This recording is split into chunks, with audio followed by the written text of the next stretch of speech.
Mesdames, Messieurs, bonjour. Quoi qu'on dise, l'aspect spirituel restera un aspect très important lorsqu'on devra parler des êtres humains et même globalement lorsqu'on devra parler des nations. C'est la raison pour laquelle tous les jeudis sur Info TV, dans le cadre de votre programme Espace Miné, nous avons tous réservé cet espace à la spiritualité. Il s'agit de jeudi spiritualité. Et ce jour, nous avons choisi un angle bien précis. Nous allons parler des rites traditionnels avec une interrogation. Quelles implications pour l'Afrique?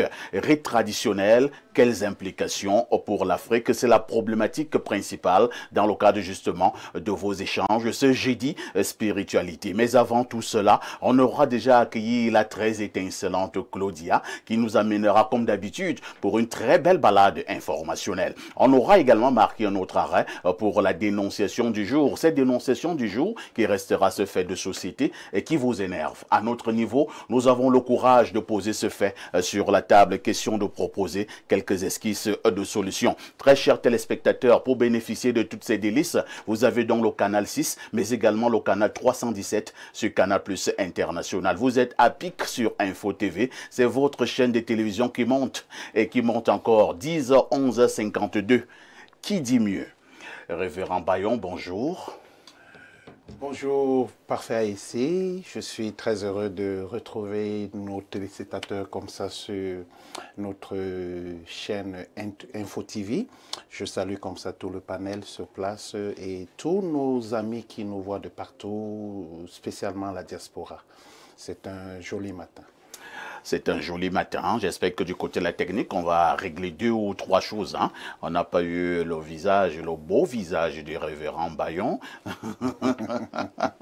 Si j'étais une femme, j'allais dire que c'est un bel homme. Mais bon, vu le contexte, il faut faire très attention. Le révérend Bayon est donc un homme d'église. Il est parmi nous ce matin. Il nous accompagne depuis de longs mois dans le cadre des jeudis spiritualité. En face, nous avons l'invité permanent. Il s'agit d'Alain Douk. Alain Douk, bonjour et bienvenue au programme. C'est un plaisir d'être à nouveau là sur ce plateau de jeudi spiritualité. Je salue tout l'important audimat de cette chaîne qui n'arrête pas de monter et de caracoler. Je salue de même tous mes co-discutants déjà sur le plateau installé. Je salue le top management. Je salue ceux qui sont en train d'abattre ce petit travail de l'ombre pour que nous soyons reçus partout à travers le monde et sur les différentes plateformes numériques. Je profite avec ta permission parfaite pour ici saluer tous les étudiants de l'ESTIC, tant les anciens, les présents que les futurs. Il se trouve qu'un de leurs,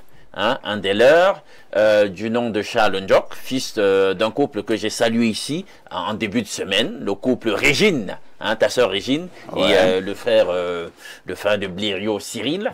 Voilà, leur fils, qui est un diplômé de la dernière promotion de l'ESTIC en édition, s'est lancé un tout petit peu dans l'industrie cinématographique.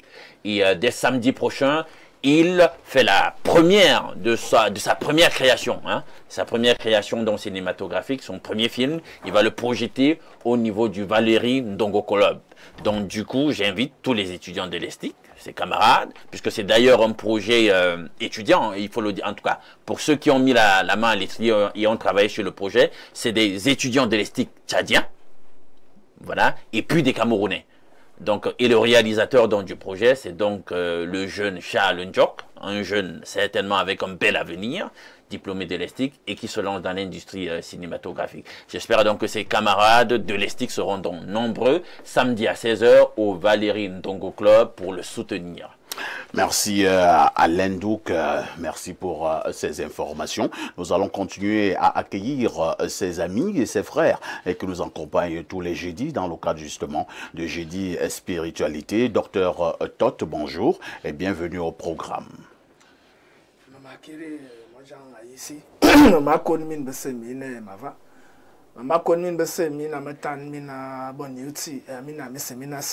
Bonjour et à toutes les sœurs et à tous les frères de combat. Ça, c'est la langue étone que vous avez utilisée tout à l'heure. Bien sûr. Les étones, c'est un grand peuple au niveau du Cameroun. Ouais. Il y a une affaire, je ne sais pas à quel niveau cela est vrai, qui fait comprendre que le président de la République a une grande affection et un grand attachement pour le peuple Etone. Oui, tout à fait. L'histoire des Etones, en ce qui concerne le Cameroun, remonte même depuis la période des indépendances.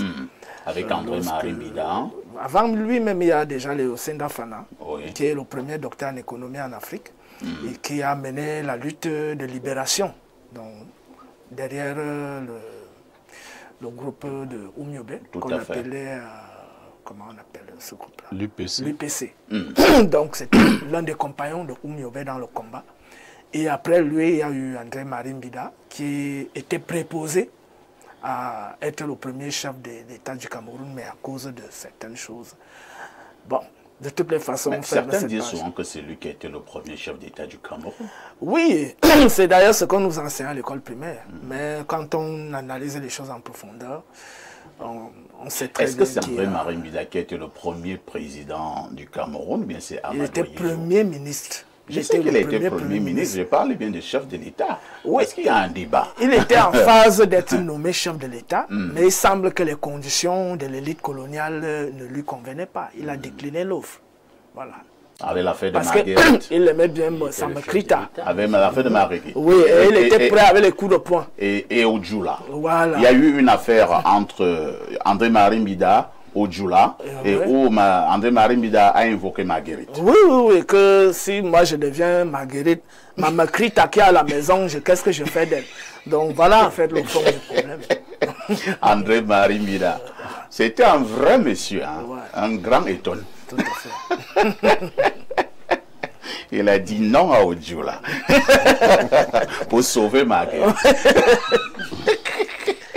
Docteur Todd, merci d'être là. Vous êtes égyptologue, enseignant d'université. À côté de vous, nous allons accueillir notre consultant. Il s'agit de Pierre Blériot-Niémé, qui reste le digne fils de Boumiebel, descendant de Oumiobe, alias Kastou.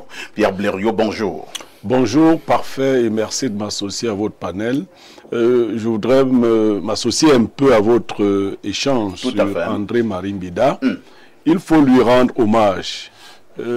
L'État, au sens strict, a commencé avec Amadou Ahidjo. Mais l'État, du point de vue général, s'est engagé avec André-Marie Mbida.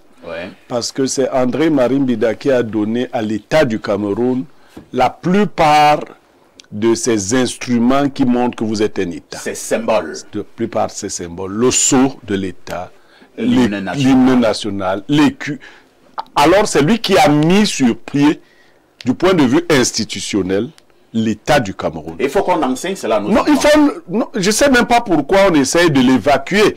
Vous voyez, chaque fois qu'un historien prend la parole, il commence par le président Amadou Ahidjo. Non. Tu sais pourquoi, Blériot? Pourquoi tu dis? Bon, je ne sais pas si c'est par rapport à ce qu'il a fait à Odjoula.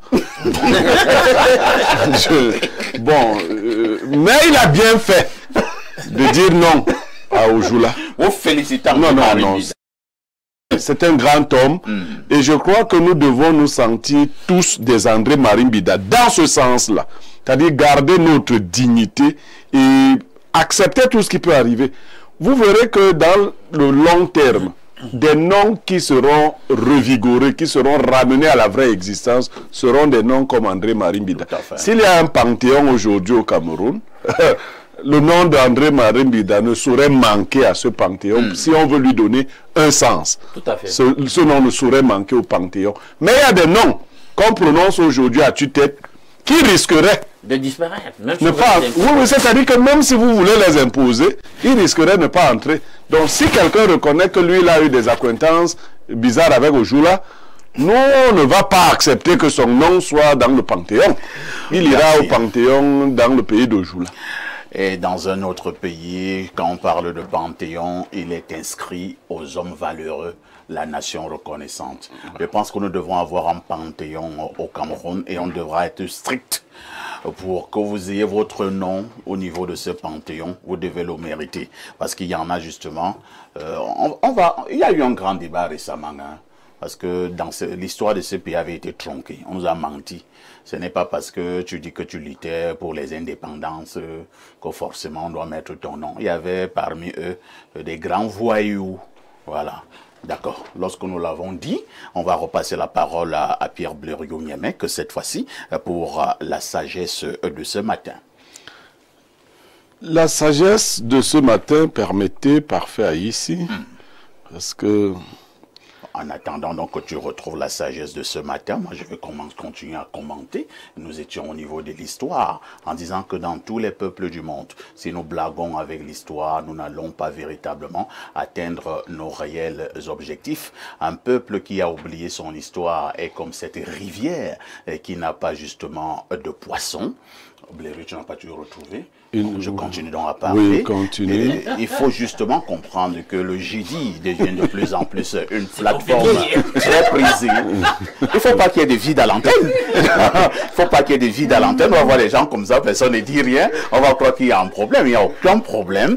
Donc, jeudi spiritualité, de plus en plus apprécié hein, des téléspectateurs. Beaucoup l'appellent jeudi sorcellerie. Donc, c'est bon. Oui, c'est bon. Ah, d'accord. Voilà. Je crois que les choses étaient un peu... Voilà. Je voulais d'abord combler le trou. Pierre Blériot, la sagesse de ce matin. Alors, la sagesse de ce jour dit « Réfléchis avant de saisir une opportunité. Il y a des pièges déguisés en opportunité. » On peut reprendre. « Réfléchis avant de saisir une opportunité. Il y a des pièges déguisés en opportunité. » Ça veut dire quoi? Ça veut dire qu'il ne faut pas agir paresseusement en pensant que tout ce qui se présente à nous comme étant une bonne chose mérite que nous y allions tout de suite. Quand on veut vous tendre un piège, on peut le déguiser en opportunité. Cela nous invite à éviter la paresse, la facilité, les voies toutes faites. Parce que des fois, vous voyez que c'est tout fait. Vous savez, dans la Bible, on décrit cet homme-là qui poursuit la femme d'autrui et il arrive jusqu'au domicile du mari. C'est-à-dire, il est convaincu que comme elle est belle et qu'elle est voluptueuse, elle lui dit, mon mari a pris le sac d'argent, il a voyagé, il est allé pour une longue période. Nous avons donc tout le temps pour nous. Et il se dit, ben voilà une belle opportunité. Il faut faire attention, ce ne sont pas toutes les opportunités qui sont à saisir. Il y en a qu'il faut refuser par dignité simplement.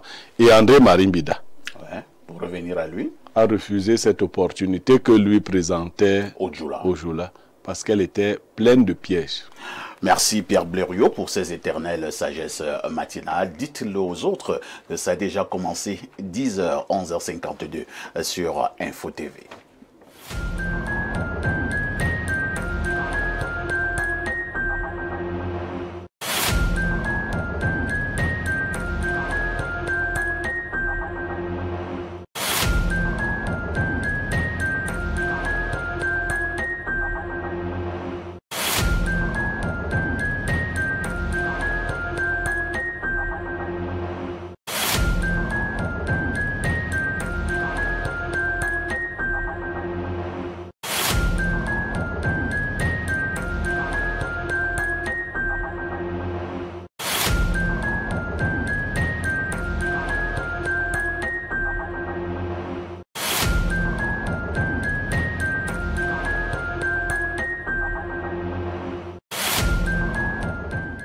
Claudia Ancha, bonjour. Bonjour, parfait ici. Bonjour à tous les téléspectateurs d'Espace Mini qui nous retrouvent ce jeudi matin. C'est un plaisir. Vous avez changé de chapeau ce matin. Oui, quand même. Très joli, hein. On pouvait remonter la luminosité sur mon visage, pas parce que c'est jeudi spiritualité. Toi-même, tu as d'abord mis une affaire sur la tête et ça met de l'ombre. Voilà, vous voyez que ça change. Voilà. Mais il ne faut pas ressembler à une fantôme. Hein. Je ne suis pas fantôme, quand même. Claudia, la nuit a été. C'est pas possible. La nuit a été super, parfois ici. Claudia, avec chapeau ou sans chapeau, qu'est-ce qu'on préfère? Voilà. Claudia, mets encore un peu le chapeau. Je vais vérifier quelque chose. Ok. Je vais vérifier quelque chose. Non, non, enlève le chapeau. Laisse d'abord, c'est parfait qui va dire. Moi, je préfère avec le chapeau. Voilà. Voilà. On incline. Et incline un peu. Voilà. Voilà. Oh, super. Non. Mais Claudia, tu peux poser pour des top modèles, hein? Non, une carrière comme ça, moi, ça ne va pas du tout. Pas du tout, pas du tout. De toutes les façons, Claudia, l'espace est miné. Vous êtes en live sur Jeudi Spiritualité. N'ayez pas peur, hein? Non, je n'ai pas peur quand même. Les jeudis, quand vous entrez ici, vous faites d'abord vos prières, légèrement vos invocations, parce qu'il y a Blériot qui est aux aguets, et il y a Todd qui a son arsenal, et il y a le révérend qui prie 4 fois avant d'entrer, et il y a Alain Douk qui n'a pas dit son dernier mot, et le modérateur alors. Le sac, le Nkuta. Et pour vous dire que moi, c'est vrai que vous pensez peut-être que je n'ai pas les choses, mais j'ai des choses. Mais bien bikiri, ah bon? bien nam. Bien nam. On m'a donné mon belé. Donc, calmons donc je suis prête. Claudia. Oui, parfait. Que disent les journaux? Parfait, ici, voici donc les événements qui ont marqué l'actualité au Cameroun ces dernières 24 heures. À la une ce jeudi, le cri hebdomadaire La Météo nous propose 2 actualités. Tout d'abord, Dieudonné Veng parle de conflits intercommunautaires. À Tanguy prône le vivre ensemble, la paix et la cohésion sociale. La page 3 nous indique que c'est à la faveur d'une concertation tenue ce 13 mai à Yaoundé par le ministre de l'administration territoriale avec les représentants des TICAR, des régions de la Damawa, de l'Ouest et du Nord-Ouest. Objectif, consolider ces valeurs entre ces derniers et les Bamoun en droite ligne des très hautes instructions du chef de l'État, Paul Biya. Au 21 de ce journal, on parle d'autre chose, précisément de présidentielle 2025. Le droit pour seule boussole, les institutions pour seul arbitre. C'est dans une tribune qu'il vient de publier sur les réseaux sociaux que André Kaham, intellectuel et juriste, rappelle que la loi camerounaise fixe les conditions de participation à l'élection. L'article est absolument à lire en page 4 de ce journal. Le 20 mai se prépare. Le quotidien Info Matin nous donne le compte rendu des préparatifs. Armée et nation unis pour un Cameroun tourné vers la paix et la prospérité. C'est sous ce thème rendu officiel ce 14 mai que se célèbre la 53e fête nationale de l'unité. Le chef de l'État, chef des armées Paul Biya, souligne la nécessité d'une armée et d'un peuple évoluant ensemble dans l'intérêt du pays. Le billet hebdomadaire Le Point est également au parfum de cette actualité. Ici, on parle de 53e fête nationale de l'unité, armée et nation en cohésion face à l'adversité pour un Cameroun dans sa diversité inoxydable, écrit Thierry Patrick Kondoa en page 7 de son journal paru en kiosque ce matin. Au bas une de ce journal, on revient également sur cette actualité. Graham, père de l'idole Matisse, vers de son, à lire en page 5 de ce journal. Le quotidien Le Messager s'intéresse également à l'affaire Matisse. Ici, l'on nous dit que le peuple réclame justice. Africa CO Forum, les leçons d'Abidjan, c'est donc la grande tribune de ce journal. Il faut entendre que le Premier ministre Chief John Goté, représentant le chef de l'État, revient de Côte d'Ivoire où il a pris part aux travaux de ce conclave avec pour objectif la promotion d'un partenariat gagnant-gagnant entre l'État et le secteur privé.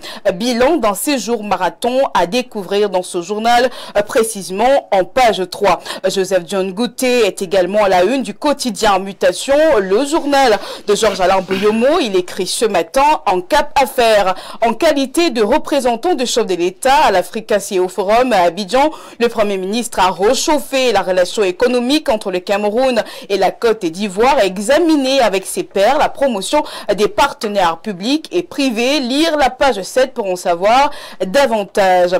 On parle d'autre chose ce matin. Fiscalité locale, comment la modernisation va booster les recettes des maires. Le lancement de la caravane de sensibilisation sur la réforme de la fiscalité locale dans la région du centre a eu lieu hier 14 mai 2025 à Yaoundé, à Manmana et plus précis en page 7 de son journal.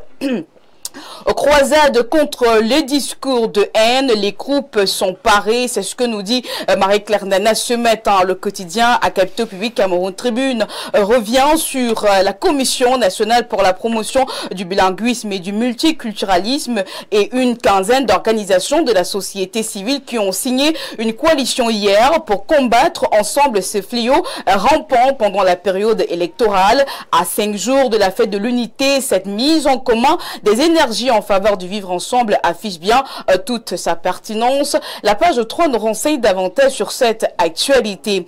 L'actualité en kiosque ce matin, c'est également cette présidentielle. La nouvelle expression présente le mandat impératif et représentatif.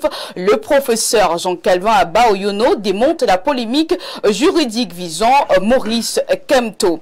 L'œil du Sahel est en kiosque ce 4e jour de la semaine. Guiba Gatama nous amène du côté du Mayo Sava. Ici, l'on nous raconte cette histoire. Un civil tué et 3 jeunes enlevés par Boko Haram. Le récit est à lire en page 3 de ce journal. Je clôture cette revue de presse avec l'économie quotidienne. Thierry Ekouti parle ce matin de développement de l'Afrique, l'intelligence économique au scanner sous la direction de Tristan Abolombita et Roger Tafak Nonfoso. Un ouvrage préfacé par Vera Songué vient d'être publié aux éditions L'Harmattan Cameroun sur le sujet. Les bonnes feuilles sont à découvrir dans ce journal paru en kiosque ce matin, précisément en page 3 par Faïd. Merci Claudia pour toutes ces informations fraîches parues donc en kiosque au Cameroun.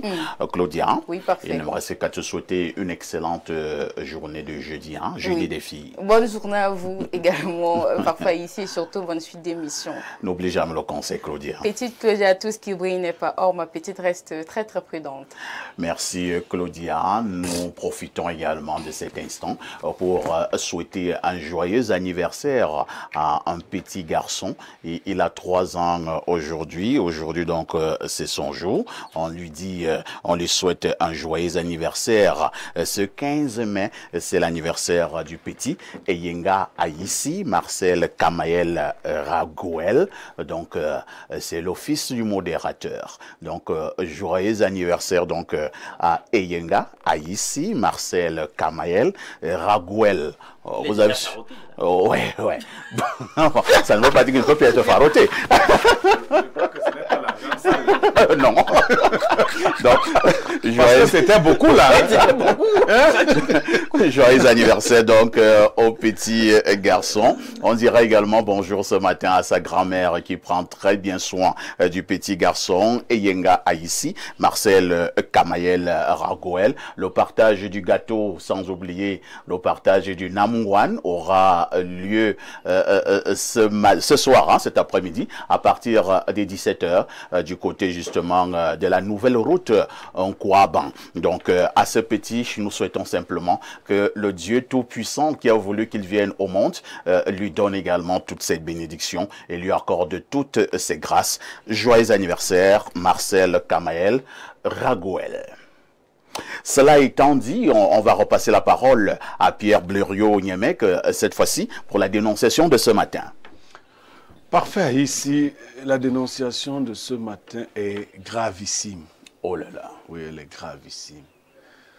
Je veux déjà en tant que dénonciateur maison, mais aussi en tant que fils de la grande Sanaga maritime, dénoncer des associations de malfaiteurs déguisés en chefs traditionnels et en Fombombok.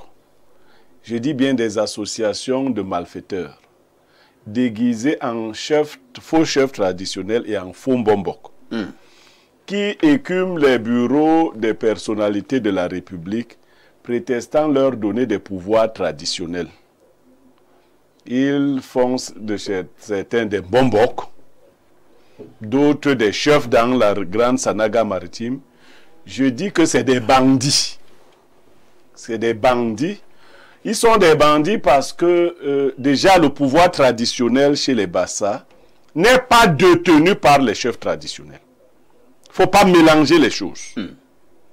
Le chef traditionnel chez les Bassa n'est qu'un auxiliaire de l'administration. Quelqu'un qui dit, d'ailleurs c'est le sous-fifre du sous-préfet. C'est lui qui dit si les gens ont volé, s'il y a de nouvelles personnes qui sont arrivées au village et tout. Il n'a aucun pouvoir. Mais il arrive qu'il y ait des chefs traditionnels qui sont à la fois des Mbombok. Okay. Le Mbombok a un pouvoir traditionnel qui est généalogique. C'est-à-dire que vous ne devenez pas Mbombok si dans votre famille il n'y a pas le Mbok. Maintenant il y a des Mbok achetés puisque tout se vend maintenant et tout s'achète, il y en a qui vont acheter le mbok n'importe où et le transport dans leur culture. Et pour devenir mbombok, c'est une initiation qui prend un temps relativement long. On ne peut donc pas entrer à 9 h dans un bureau et à 9 h 30, le propriétaire, le chef de ce bureau est déjà mbombok. Vous êtes sérieux là? Je vous dis avec image à l'appui. Ces bandits, ces associations de malfaiteurs qui ternissent l'image de la grande Sanaga maritime, donc de tous les bassins Batimpo, doivent être dénoncés. On est en train de réfléchir sur la possibilité, nous-mêmes, de nous organiser pour leur donner la pitance. Parce que certains ont si faim que si on vous dit à quel prix ils vendent la tradition de nos peuples, peuvent aller comme ça, ils sont 50, on leur donne 1 million. Vous voyez ça? Mais il révèle quand même certains secrets, il faut le dire. Parce que le type qui veut être connu, qui veut arborer des trucs et tout ça, il faut quand même qu'on lui présente quelque chose. Donc, je voudrais dénoncer. Aujourd'hui, c'est pour ma région, la grande Sanaga maritime, les Bassa Batimpo, les associations de malfaiteurs. Et ils sont en train de m'écouter. Hein. Tout à fait. De malfaiteurs et de bandits. Très bien. Merci. Qui écument les bureaux des personnalités pour chercher la pitance. Merci. Hein, merci Blériot. Qui a les Bassa. Qui a un djouk. Qui a un djouk. Je vais d'abord passer la parole à notre Bassa. C'est vrai qu'il a un nom d'église, mais il est d'abord Bassa. Révérend Bayon Blériot parle des associations de malfaiteurs qui se transforment en faux chefs traditionnels, en faux mbombok, et vendent la tradition à certaines personnalités dans des bureaux. Ça devient compliqué en échange de quelques billets de banque. Votre réaction? Tout à fait parfait. Nous réalisons, ce n'est pas seulement l'apanage du peuple Bassa, nous voyons ça un peu partout dans la République, où beaucoup, même d'administrateurs, se sont vu la vocation traditionnelle. Peut-être ils trouvent aujourd'hui un intérêt à arborer un certain nombre de choses traditionnelles et beaucoup sont prêts à les acheter. Et je pense que les peuples africains que nous sommes ont un certain nombre de règles qui régissent le fonctionnement de leur société traditionnelle. Et je pense que pour qu'il y ait la paix, il faut que certaines de ces règles soient respectées. Certaines choses peuvent paraître ne pas être offensantes, mais vous allez dans un peuple particulier, c'est véritablement offensant qu'il y ait un certain nombre de pratiques. C'est ici pour nous l'occasion de lancer un appel, n'est-ce pas, à tous ces acteurs de ces œuvres macabres, n'est-ce pas, de se remettre à l'ordre. Merci. Alain Douk, c'est un problème sérieux, ce trafic, entre guillemets, de pouvoir traditionnel. Certains se lèvent un beau matin. Est-ce qu'il n'y a pas également un risque? Moi, je vais pousser la réflexion plus loin. C'est dit que on vient voir Parfait ici dans son bureau, parce qu'on se dit que Parfait ici a de l'argent. Et certains chefs viennent dire que, bon, à partir d'aujourd'hui, Parfait, tu seras homme-loi. Tu seras homme-loi. Parce que tu parles très bien à la télé. Et nous avons même causé avec tes ancêtres. On nous a dit que tu es sage et que tu vas être homme-loi. Donc, après 30 minutes de tentama dans le bureau de Parfait ici, je deviens homme-loi. Est-ce qu'il n'y a pas un risque? Est-ce que Parfait, on t'a même laissé des choses petites qui sont au-dessus de toi et quelque chose peut arriver à Parfait ici par la suite? Oui, il y a un risque. Il y a un risque de prendre une charge pour laquelle on n'a pas vocation. Donc, il y a même aussi un risque, celui de dévoyer la charge. Voilà. À trop faire ça. Je vais illustrer ça. C'est bien que Blériot en ait parlé. Il y a un Nini, très connu aussi, qui m'a raconté une histoire autour du mbok. Il m'a dit qu'il y a un père, Bassa, il est Bassa aussi, Nini, qui a transmis le mbok à l'un de ses fils. C'est lui qui à son propre fils. Le dépositaire parmi ses frères. C'était ceci l'instruction. tu es le prêtre de la famille, parce que c'est un peu ça, l'Omboko. Tout à fait. Tout à fait. C'est le guide. Tu es le guérisseur de la famille, ne prends, et du clan, du village, ne prends jamais rien. S'ils veulent te témoigner de la libéralité, pour ce que tu leur auras fait comme bien, on te donne. Laisse qu'ils le fassent. Toi, ne demande jamais rien. Est-ce que tu as compris? Il dit qu'il a compris. Ok. Le peur décède à tous les guides. Et justement, c'était dur pour le monsieur. Pour joindre les deux. C'était dur, comme un test. Comme si le père, en donnant les derniers mots, il y a un esprit qui est venu pour éprouver le monsieur. C'était dur. Les autres viennent avec leurs problèmes. C'est le frère qui vient, la soeur qui, lui, fait ce qu'il faut faire. Ça marche pour eux. Il prospère. Oh, le gars met la faim. Lui, c'est fort. Il tient en temps, puis quand les gars reviennent là et tout avec leurs problèmes, non, le gars s'est dit que, mais attends, moi je suis là, je règle mon problème. Moi je suis là, je place comment? Mais comment j'ai exigé que pour régler les problèmes, pour le payer? On te paye, oui, vous payez. Et le gars commence à payer et continue à faire son travail. Vous savez ce qui lui est arrivé? Non. Il a été frappé de cécité. Oh là là. Et oui. Il est devenu aveugle. Et par la suite, il en est mort. Mais c'est ça. Donc, il y a une grande responsabilité par rapport à ces charges traditionnelles. Il faut les prendre au sérieux. Et on voit que finalement, cette ingénierie du matérialisme ambiant a dévoyé tout dans la société. Finalement, personne ne résiste à l'argent.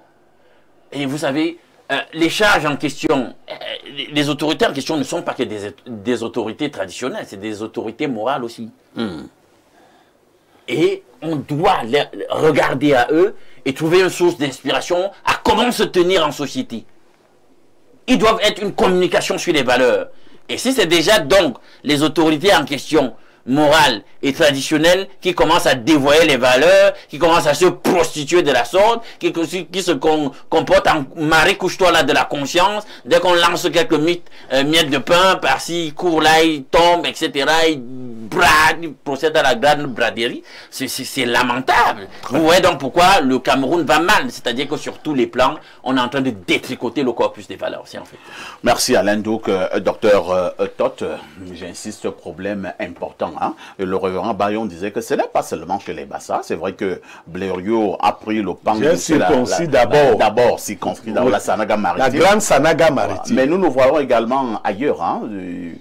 Certains sont vraiment des vrais Mbomboks, mais qui le font. D'autres sont même des faux Mbomboks aussi, qui le font. De toutes les façons, est-ce qu'il y a un risque à le faire? Bien évidemment. Bien évidemment qu'il y a un risque. Déjà, je côtoie, je suis d'ailleurs le beau-frère de Bassa. Ah, d'accord. Parce que j'ai un enfant du côté des Zeka. Très bien. Donc, en face de la chefferie de Maï Matip. Donc, j'ai passé beaucoup de temps avec les Mbombok. Et ils sont très rares aujourd'hui qui sont des vrais Mbombok. Ouais. Parce que le Mbok, ce n'est pas simplement la maîtrise des plantes ou la maîtrise des énergies. Le Mbok aussi, c'est le travail sur soi-même. Et le premier statut d'un vrai initié, c'est la dignité. Un initié qui n'est pas digne de lui-même, ce n'est pas quelqu'un qu'on doit qualifier d'initié.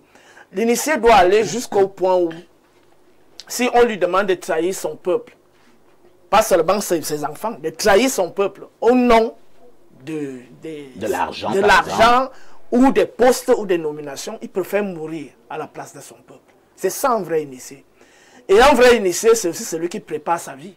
C'est-à-dire, on sait très bien que les vrais initiés sont près de leur forêt sacrée. De temps en temps, ils peuvent faire des tours en ville, mais ils rentrent, puisqu'ils doivent prendre soin de leur communauté. Et ils devraient être réellement entourés d'un ensemble de jeunes qui mènent des activités agraires, l'agriculture, l'élevage. Parce qu'il faut d'abord cette autosuffisance. Et le problème, donc, de beaucoup d'initiés aujourd'hui, c'est qu'ils se sont mis dans la tête que comme j'ai le pouvoir traditionnel, je peux le brader au nom de l'argent. Et moi, je vais vivre. Et moi, je vais vivre. Alors que ce même pouvoir traditionnel a des interdits qu'il faut respecter.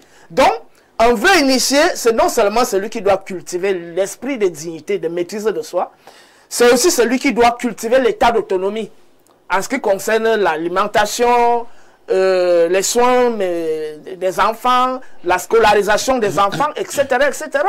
Maintenant, de l'autre côté, nous avons aussi des personnes ingrates qui reçoivent des satisfactions, des guérisons. On parle d'abord des guérisons parce qu'il y a des gens qui partent les voir parce qu'ils sont malades. D'autres ont des blocages en ce qui concerne l'évolution sociale. D'autres ont des handicaps tels que la stérilité et autres. D'autres ont des problèmes de mariage, etc., etc. Mais lorsque ces gens trouvent satisfaction, ces gens disparaissent. Donc il y a aussi ce volet ingratitude qui a incité, comme le cas qu'il venait de mentionner. Alors vous voulez dire clairement, Todd, qu'en réalité, il est interdit aux Mbombok et à ses initiés de demander. Mais quand nous-mêmes, nous allons quand même aussi souvent les voir, il faut qu'on soit reconnaissant. Si l'on a eu satisfaction, on doit être reconnaissant. On doit savoir que le Mbombok ne mange pas les pieds, les cailloux. Bien évidemment. Parce que dès que tu es allé voir le Mbombok pour être nommé DG à Info TV, il a fait que tu deviens DG à Info TV. Maintenant, tu deviens un sac de modérateur. Tu ne vas plus voir le Mbombok. Voilà. Et moi aussi, c'est énervé, hein? Non, mais parfait, il faut quand même dire la vérité. Hein. Non, mon problème, c'est qu'il faut être reconnaissant. Il faut être reconnaissant, je dis, ça vient toujours.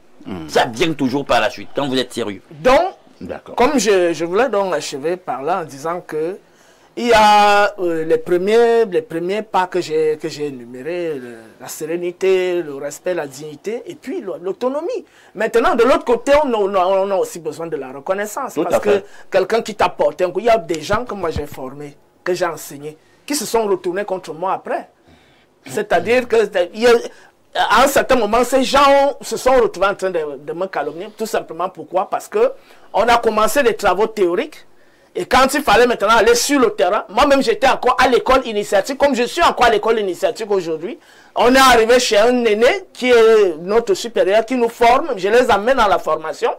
Et ils estiment que comme on est ensemble à la formation, ils peuvent commencer à me chiffonner. Donc, j'ai eu des cas comme cela.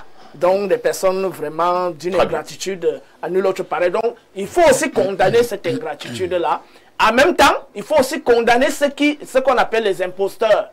C'est-à-dire que tu n'as pas la charge de porter le sac Jimbok, mais au nom de quelques millions, tu peux aller acheter. D'ailleurs, que dans ces sacs-là, c'est du bluff. Parce que si tu ouvres ce sac, et tu ouvres le sac d'un vrai Mbombok, tu vas voir la nette différence. Ah bon? Oui. Donc, c'est pas parce que vous les voyez avec des sacs et des chapeaux et des balais, etc., qu'ils sont forcément Mbombok. Et entre eux, ils se connaissent. Lorsqu'ils se regroupent, chacun sent la vibration de l'autre. Et ceux qui sont légers, généralement, on les écarte un peu parce que quand c'est trop lourd là, ils peuvent être foudroyés. Donc, c'est des réalités. Voilà. J'avais connu une grande personnalité de ce pays, hein, le ministre d'État Augustin Frédéric Kodok, qui ne s'en séparait jamais de son sac. Voilà. Il avait toujours son sac ici. J'ai voulu le porter. Je lui ai dit non. Je le reçois un jour. Hein. Donc, comme le sac était. Non. Il faut laisser. Voilà. Il met là. Ça. Jamais sans son sac. Et il y a également l'autre qui se comporte ainsi, hein, comment on l'appelle, l'honorable Bapolipo. Il a toujours aussi son sac. Oui, mais il faut vérifier si dans ce sac il y a vraiment... Bon, là c'est un autre débat. Oui. Merci Todd. Alors, Pierre Blériot-Onyemec, la dénonciation est très importante ce matin. Vous allez dire ce que vous avez d'abord à dire, mais moi j'ai une autre préoccupation. Que faisons-nous? C'est bien beau de dénoncer, mais est-ce que nous allons donc laisser ces associations, comme Tom je les appelle, ces associations de malfaiteurs continuer impunément leur boulot? Alors, je vais vous parler un peu du Mbok. Chez les Bassa, on dit Mbok, c'est les lois. Ça veut dire quoi? Si tu travailles pour le Mbok travaille pour toi. Ah, ça c'est très bien dit. Hein. Ok. Ça veut dire qu'un vrai Mbok ne peut pas dormir affamé. C'est impossible. La première chose qu'il faut travailler, et je crois qu'il ne faut même pas la travailler, on a un patriarche chez nous, à Boumiebel, chez les Longones, on l'appelle Nguidjo Simon. Il a 91 ans cette année, debout comme une aiguille. Il me disait récemment, je veux bien choisir un de mes petits-fils pour prendre la succession, mais je regarde encore vos cœurs. je regarde encore vos cœurs. Le Mbok a commencé à se dévoyer quand les pères ont commencé à désigner des gens qui n'avaient pas le cœur pour le Mbok. Ouais. C'est un cœur disposé à servir. C'est pas pour dominer, c'est pas pour montrer aux gens qu'on est ci ou ça. Et il faut renoncer à la richesse matérielle pour être un vrai initié. La richesse peut venir, mais je dis que vous ne devez pas la poursuivre comme un objectif. Tout comme les pasteurs qui poursuivent l'argent. Les risques sont très grands. Est-ce qu'on va les laisser faire? Le problème, c'est que les confréries sont en train de perdre de leur authenticité. Tellement elles ont été infiltrées. Ouais. Moi, les 20 Mbok sont en train de m'écrire, là, Mbok et Ormakon et autres, m'écrivent pour me dire félicitations, notre fils. Oui, mais les faux Mbok sont plus nombreux. Et ils ont aussi les moyens financiers. Ouais. Et ils ont aussi le relationnel. Ils sont les plus nombreux. Ils sont en train de galvauder. Et ces personnalités vers lesquelles ils vont, certains sont déjà dans des ordres occidentaux. C'est clair. Qui savent donc comment capter. Vous voyez? Vous venez, vous dites que vous êtes venu jouer, mais lui, il est préparé à capter vos énergies et à utiliser ces énergies. Les risques sont pour eux-mêmes déjà de vendre des secrets très importants qu'on pourra le moment venu. Parce qu'il faut dire aux gens, aux Camerounais, aux Africains, que c'est de cette manière que l'Occident nous a battus. Tout à fait. Il y a toujours eu des associations de malfaiteurs, des gens cupides qui ont vendu les secrets. Il y a toujours quelqu'un. Et ça, c'est du fait des Mbok eux-mêmes qui n'ont pas été vigilants. Ils ont agi, non pas avec le cœur, mais avec la tête. Parce que si vous regardez vos enfants avec le cœur, vous choisirez parmi eux ceux qui ont ou celui qui a le cœur disposé à l'ouvrage. Mais si vous choisissez quelqu'un, par exemple, l'histoire que raconte Alain Douk, le Mbok n'a pas à envier le succès des gens qu'il bénit. Le Mbok ne... Quand je vois les pasteurs aujourd'hui faire tout pour être plus riches que leurs oies, je dis, c'est des faux pasteurs. Vous avez reçu une grâce pour la diffuser, non pour vous en vanter. Donc c'est pareil pour un Mbok, pour tout initié. Vous parliez des hommes là. Ouais. Même chez vous, les gens achètent déjà. Bien sûr. Bon, mais est-ce qu'on ne voit pas les conséquences quand tu as acheté un truc qui est bizarre? Le truc là peut t'emporter. Il y en a qui sont devenus fous. Moi, je connais plein de Mbok, ils sont fous. Et donc, ce cri de cœur qui commence dans la grande Sanaga maritime, il y a une grosse réunion qui aura lieu à Pouma, dans la grande Sanaga maritime, qui réunit les enfants de la Sanaga maritime le 24 mai. Je vais tout faire pour y être, avec les gens comme les professeurs Bichong et autres, pour que nous dénoncions ces Mbok-là. Parce que c'est le peuple, le Mbok est le Mbok du peuple. Hein. Tout à fait. Et je vais dire à ces personnalités, vous n'êtes pas Mbok. Parce que vous êtes le Mbok de personne. Très bien. Blériot, nous allons prendre un thème prochainement. Hein. L'idée m'est venue lorsque vous étiez en train de parler tout à l'heure. Est-ce qu'on peut être un vrai Mbok ou bien un vrai Zomloa en appartenant également à une loge aux ordres ésotériques? Est-ce qu'on peut être un vrai Zomloa et être également franc-maçon, et être également rosicrucien, et que sais-je encore? Est-ce qu'on peut être un vrai Mbok, étant également la Rose-Croix ou bien la franc-maçonnerie? Est-ce qu'on peut être, c'est pas qu'on appelle chez les Bamileke, chez les Bamoun, étant également dans les ordres ésotériques? Nous allons prendre ce thème un jeudi. Alors, lisons d'abord les nombreuses contributions des téléspectateurs. Bonjour, les hommes lois de la modération. Cette affaire d'arnaque met en exergue la pauvreté excessive qui règne dans notre pays, mais le pouvoir traditionnel ne se donne pas par décret, encore moins par de l'argent. Toute cette arnaque est juste pour avoir de l'argent, mais sans résultat possible. Le pouvoir traditionnel est naturel. C'est Franklin depuis Mendon qui envoie cette contribution. Autre message ce jour. Bonjour, monsieur Aïssi, l'ange de la modération. Incroyable. Bonjour à monsieur Niemek, l'archange de l'analyse. Bonjour à monsieur Douk, le séraphine de l'intelligence. Bonjour à ton panel. Pour la dénonciation du jour, au-delà de tout, tradition et spiritualité ne doivent pas rimer à un certain niveau avec modernité. On ne peut prétendre être garant d'un pouvoir spirituel au nom de gardien de la tradition. On ne peut être un chef spirituel et être rémunéré par l'administration. Cela n'a pas de sens. La dénonciation est valable pour la plupart des chefferies, des peuples sud, centre et littoral. Ils abordent des vêtements traditionnels, mais non aucun pouvoir mystique. Ce que M. Niemek dit est valable, même pour les hommes de Dieu. Si tu travailles réellement pour Dieu, tu ne pourras jamais dormir affamé. Bonne journée à vous, c'est l'adorateur Ouan depuis Yaoundé. Vous avez cité quelques régions du Cameroun, hein? Je vais vous dire que même ailleurs, c'est aussi infiltré.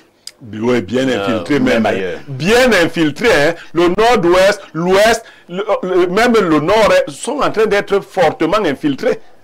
Il y a quelqu'un, au moment où nous sommes très sérieux, c'est vrai que lui aussi va me dire qu'il est aussi sérieux, il dit ceci. Bonjour à vous, s'il vous plaît, monsieur Pierre Blériot-Niemek, j'ai besoin de votre aide financièrement. Blériot, vous répondez. Ou bien on passe. Continuez la lecture. Bonjour le plateau, je suis content qu'enfin M. Niemek parle de la dernière sortie titrée Quoique M. Basson et lui ont refusé de m'apporter leur contribution sur son exécution. J'ai dénoncé que nous avons actuellement des Mbombok lige, soit par la force de l'argent, soit grâce à leur position privilégiée dans l'administration. Suivez mon regard. Pour devenir Mbombok, il faut être de la lignée, être choisi et suivre au bas mot 7 à 9 ans d'initiation auprès d'un vieux Mbombok. D'ailleurs, quand un Mbombok croise un autre Mbombok, il se reconnaît. Et vous, vous rappelez, monsieur Parfait, ici, que je vous avais dit que je ne mendie pas 50 000 francs à la fin du mois, parce que j'en ai plus, c'est un bon borbulon bicac. J'avoue que je ne te comprends pas très bien aujourd'hui, un bon borbulon bicac.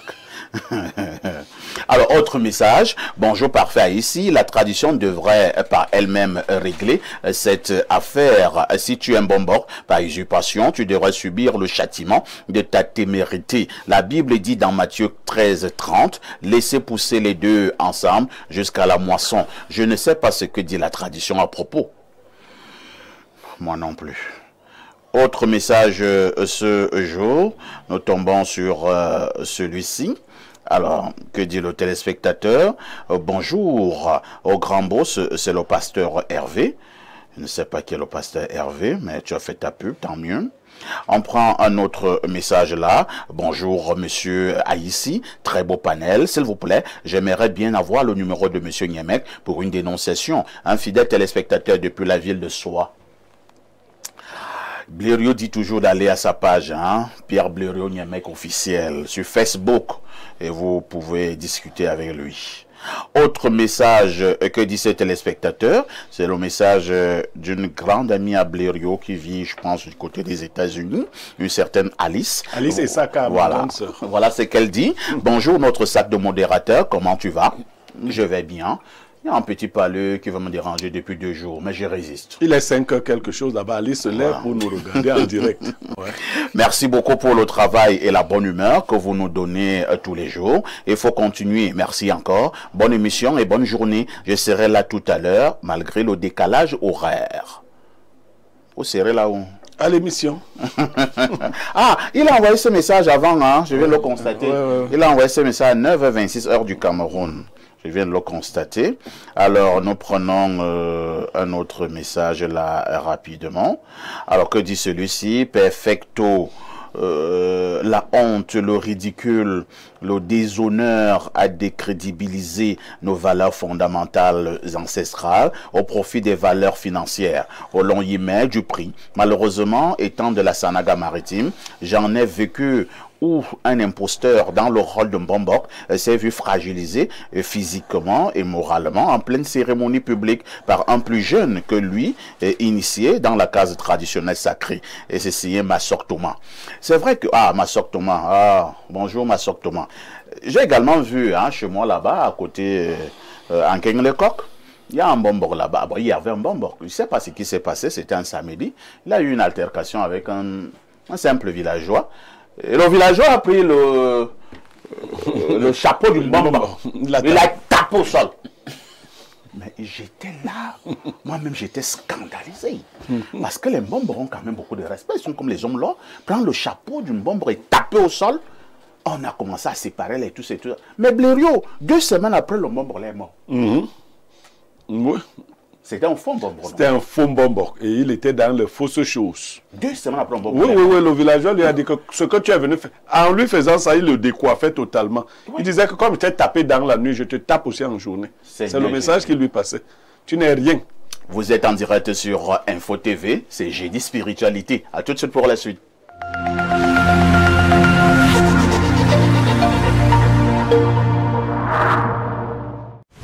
Avec Canal+, changez de dimension. Réabonnez-vous et accédez à la formule supérieure pendant 30 jours pour seulement 2000 francs de plus. Si vous êtes abonné Access, profitez de la formule Évasion avec le meilleur du football et des chaînes Nollywood TV et Nollywood TV Epic. Si vous êtes abonné Évasion, profitez de la formule Évasion Plus avec toutes les chaînes Canal+ et les plus grands championnats sportifs. Pour vivre 30 jours d'expérience augmentée, réabonnez-vous en point de vente ou auprès de votre opérateur mobile. L'excellence hôtelière au service de votre confort. Avec 10 ans d'expérience dans l'hôtellerie, Prodige Hôtel est devenu une référence en matière d'hospitalité et de confort.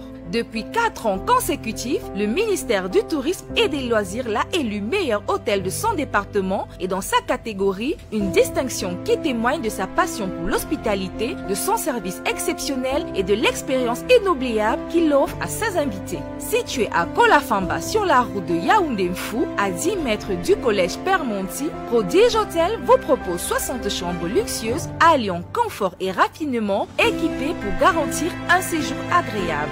Pour vos séminaires et colloques, découvrez nos 6 salles de conférences modernes dotées des dernières technologies pour répondre à tous vos besoins professionnels. Nos restaurants en plein air, au bord de la piscine ou à l'intérieur, vous feront vivre une véritable expérience gastronomique offrant une cuisine raffinée à chaque instant. Profitez de nos nombreuses commodités, des salles de fête, esplanades, salles de sport, instituts de bien-être et espaces de jeu pour enfants pour des moments de détente et de plaisir en famille ou seul. Prodige Hôtel, là où l'excellence devient une tradition, n'attendez plus, offrez-vous l'excellence, contactez-nous. Prodige Hôtel, votre bien-être, notre raison d'être. Cet événement citoyen, Salon de l'action gouvernementale, la vitrine du Cameroun. Vous rêvez d'un environnement de travail propre, sain et agréable pour vos équipes et vos clients? Vous recherchez un partenaire fiable, reconnu pour son professionnalisme dans le nettoyage de locaux? Béthane Cleaning Services, c'est l'exigence de qualité, la rigueur et la confiance depuis plusieurs années. Spécialiste de la propreté industrielle pour PME et grandes entreprises, notre équipe certifiée reste à l'écoute de vos besoins, quel que soit votre secteur d'activité. Nous vous proposons une gamme complète de prestations, entretien régulier de vos bureaux, nettoyage de fin de chantier, traitement des sols et des tissus, entretien des espaces verts, recyclage des déchets et nettoyage des vitres à l'eau pure. Une technique innovante et certifiée. Avec Béthane Cleaning Services, vous avez l'assurance d'un lieu de travail confortable, propre et respectueux de vos exigences. Appelez le 657 86 38 56. Auto à l'extrême nord du Cameroun. Après Yaoundé, Douala, Bafoussam, Gaoundéré, le prophète du Cameroun arrive à Maroua. Un événement stratosphérique. Et papa, depuis combien de temps tu cherchais bébé? Depuis 28 ans. Depuis 28 ans? Oui. Que tu cherchais un enfant? Oui. Hey, on peut coucher. Oui. J'ai prié pour toi et tu étais enceinte. Oui. Combien de mois de grossesse? Auto à Maroua, les jeudis 22 et vendredi 23 mai 2025, au stade de Yaya Daïro de Maroua. Vivez la grande croisade de délivrance et de guérison sous le thème Destruction des malédictions générationnelles, avec la présence des autorités spirituelles requises pour la circonstance, de l'homme de Dieu mandaté par le ciel pour t'apporter la parole de connaissance, pour transporter dans ta vie la puissance de régénérescence. Papa Auto, l'apôtre Charles Passo, accompagné de la bienheureuse Mama Auto.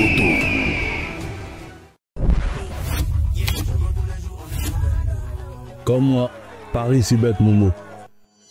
Ça dit qu'on n'est pas blindé, tous les jours. Chez BetMomo, ton premier pari est 100% remboursé. Inscris-toi vite sur www.betmomo.com, place ta mise et si ça ne rentre pas, on te rembourse intégralement. Joue l'esprit tranquille et profite du jeu. Offre soumise à condition. Renaprove offre Masso Acte 5. Nous sommes en plein cœur du marché SOS et nous sommes venus à la rencontre du bénéficiaire de 750 000 francs CFA lors de l'acte 4 de la Masso. C'est un boucher. Nous allons savoir ce qu'il en a fait des financements offerts par la mutuelle d'assistance et de solidarité. Je m'appelle Benja Mefire Jean-Claude. Ce financement a permis, 1, que j'augmente mon capital, et de 2, que j'envoie mes enfants à l'école, et de 3, pour que je me bâtis une belle maison dans mon village à Fouban. Moi-même, je prenais Masso comme les mises en scène. Mais quand moi j'ai gagné, j'ai vu que c'est du sérieux. Je les conseille, participer à Masso à 26 000 francs. Ce n'est pas du mensonge, c'est la vérité. Mesdames et messieurs, faites comme M. Mefere en faisant confiance à la mutuelle d'assistance et de solidarité de Renaprove SA. Crée de la longévité.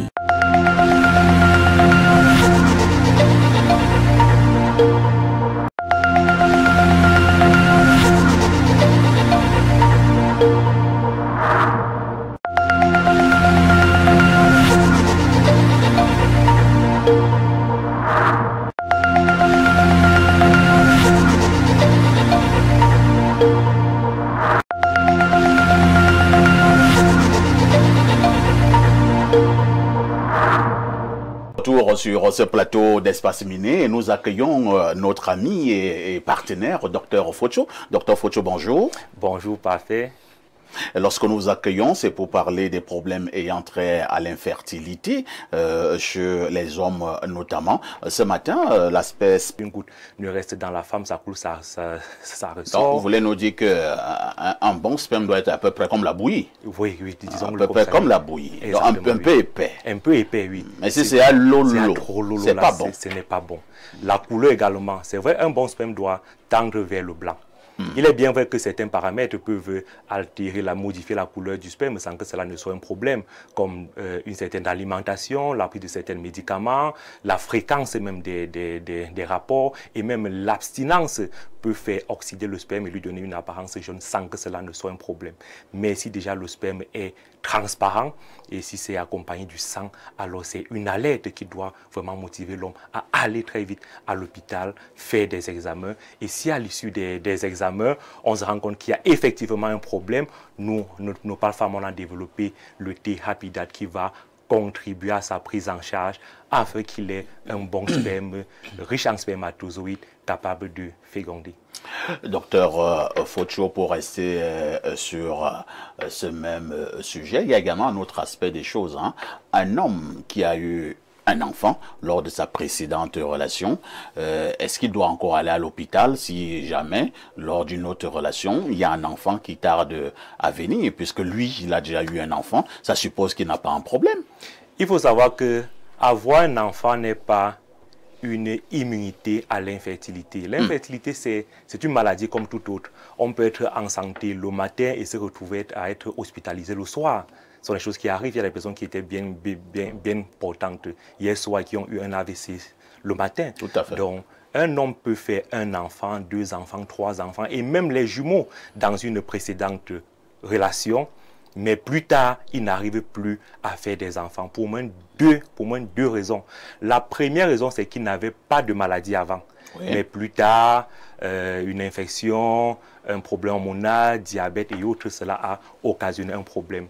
Mais parfois aussi, l'homme avait déjà un problème en ce temps-là. Mais la femme avec qui il était comme on peut le dire, son remède.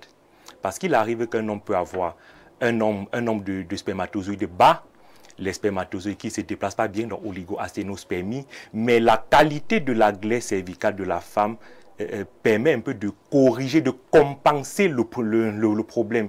Il ne se rend pas compte qu'il a un problème, mais simplement parce qu'il y a une certaine compatibilité entre ces spermatozoïdes et la glaire cervicale de la femme. Et comme on va le voir dans d'autres dans les prochaines éditions, vous allez voir, ce n'est pas le spermatozoïde dans son entier qui féconde l'ovule, c'est l'ADN qui est contenu dans le spermatozoïde. Donc le spermatozoïde, c'est le messager et l'ADN, c'est le message. Il arrive parfois que l'ADN est concassé. Et dans l'ovule de la femme, il y a ce qu'on appelle le matériel de réparation de l'ADN spermatique. Donc, il peut être avec une femme qui a le matériel qui correspond véritablement au niveau de fermentation de son ADN. Et plus tard, il va dans une autre relation. Dans plusieurs autres relations, il n'y a pas ce type de compatibilité. Et puis, il n'arrive pas à faire des enfants. Pourtant, il avait déjà un problème à la base. Docteur Fotio, lorsque nous avons eu toutes ces informations, je suppose qu'ils sont nombreux qui ont besoin de votre contact. Et question d'avoir de plus amples indications. Est-ce que nous pouvons avoir un numéro? Oui, le numéro, je pense la réalisation affichée, oui, c'est ça qui s'affiche. Ouais. Le 698 65 02 17, sans oublier le 651 78 80 82. C'est exact. Docteur Fotio, Espace Miné vous dit merci. Merci de m'avoir invité une fois de plus. À tout de suite pour la suite.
Si vous nous rejoignez à l'instant, vous avez certainement fait le meilleur choix. C'est celui de regarder Info TV et surtout votre programme Espace Miné, 10h, 11h52, de lundi à vendredi. Nous sommes jeudi, spiritualité ce matin. Nous parlons des rites traditionnels.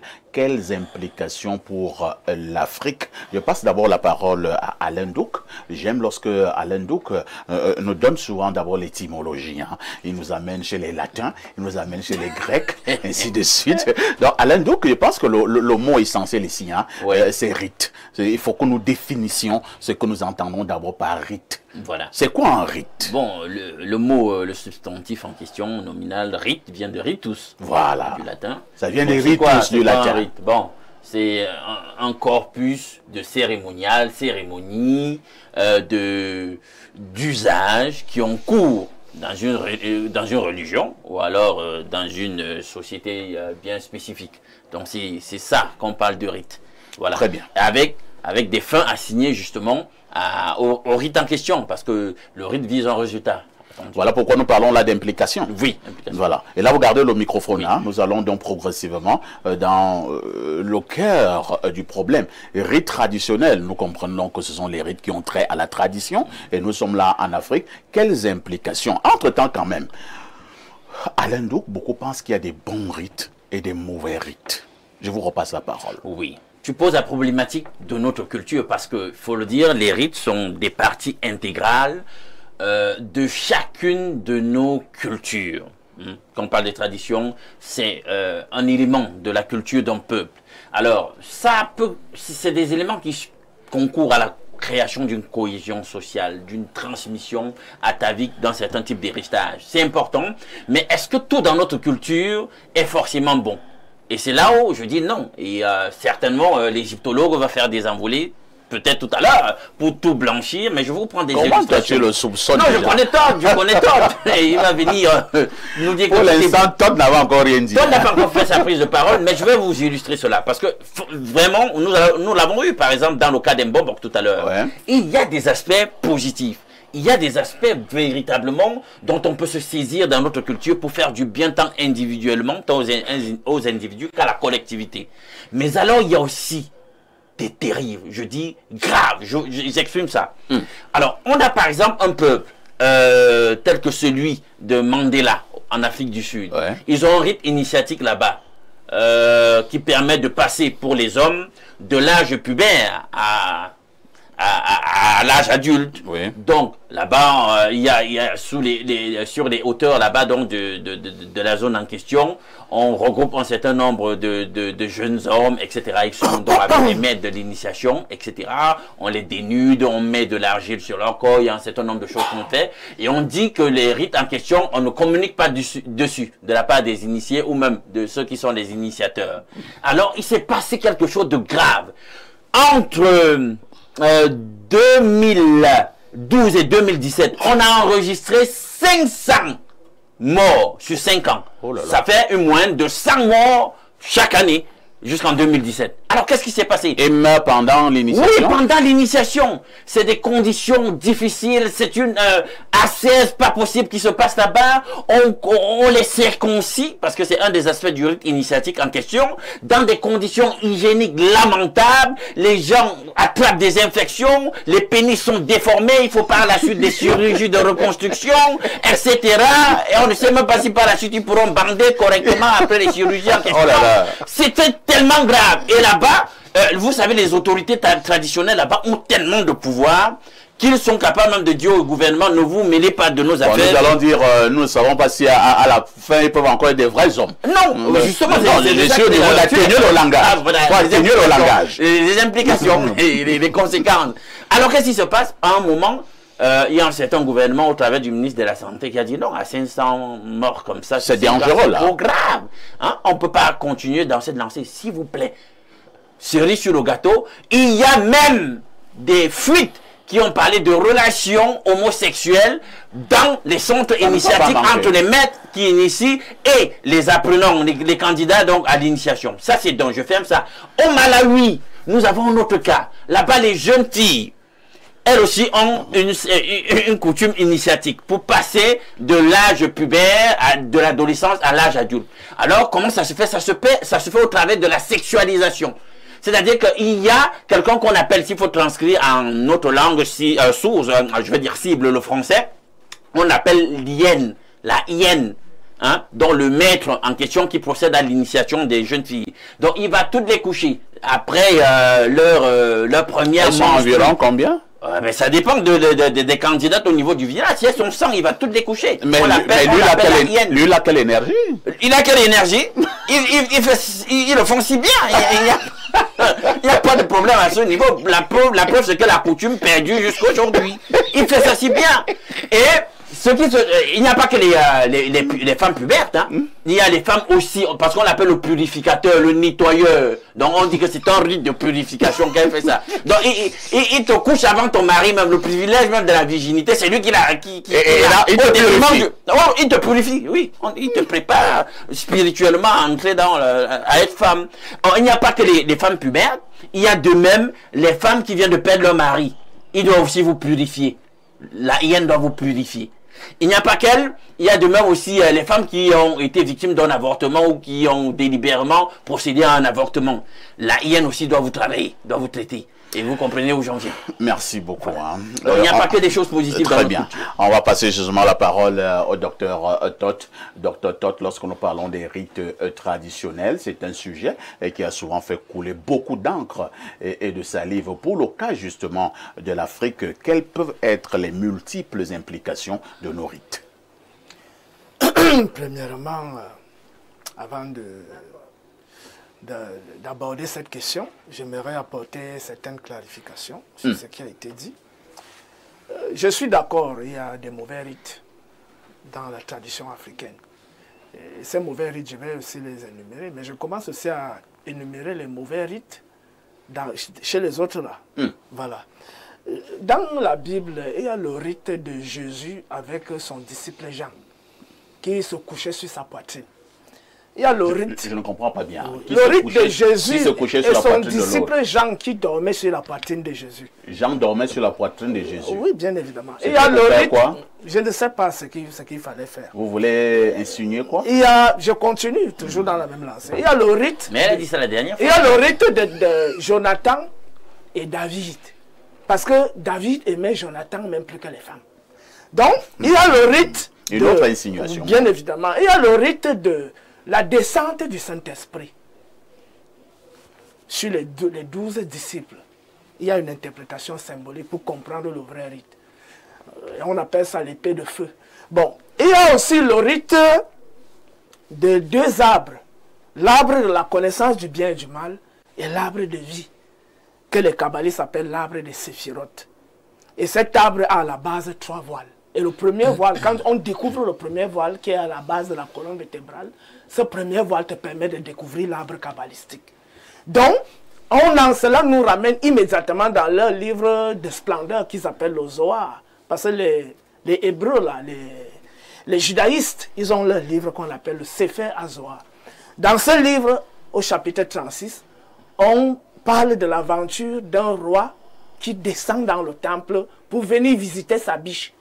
Et quand la biche voit le roi, la biche s'abaisse la tête jusqu'au sol. Et le roi frappe et il fait trembler les cieux. Donc bon, ça c'est aussi des petites insinuations pour qu'on comprenne très bien que oui, on va diaboliser la tradition africaine, mais il faut faire attention là où les gens là sont là.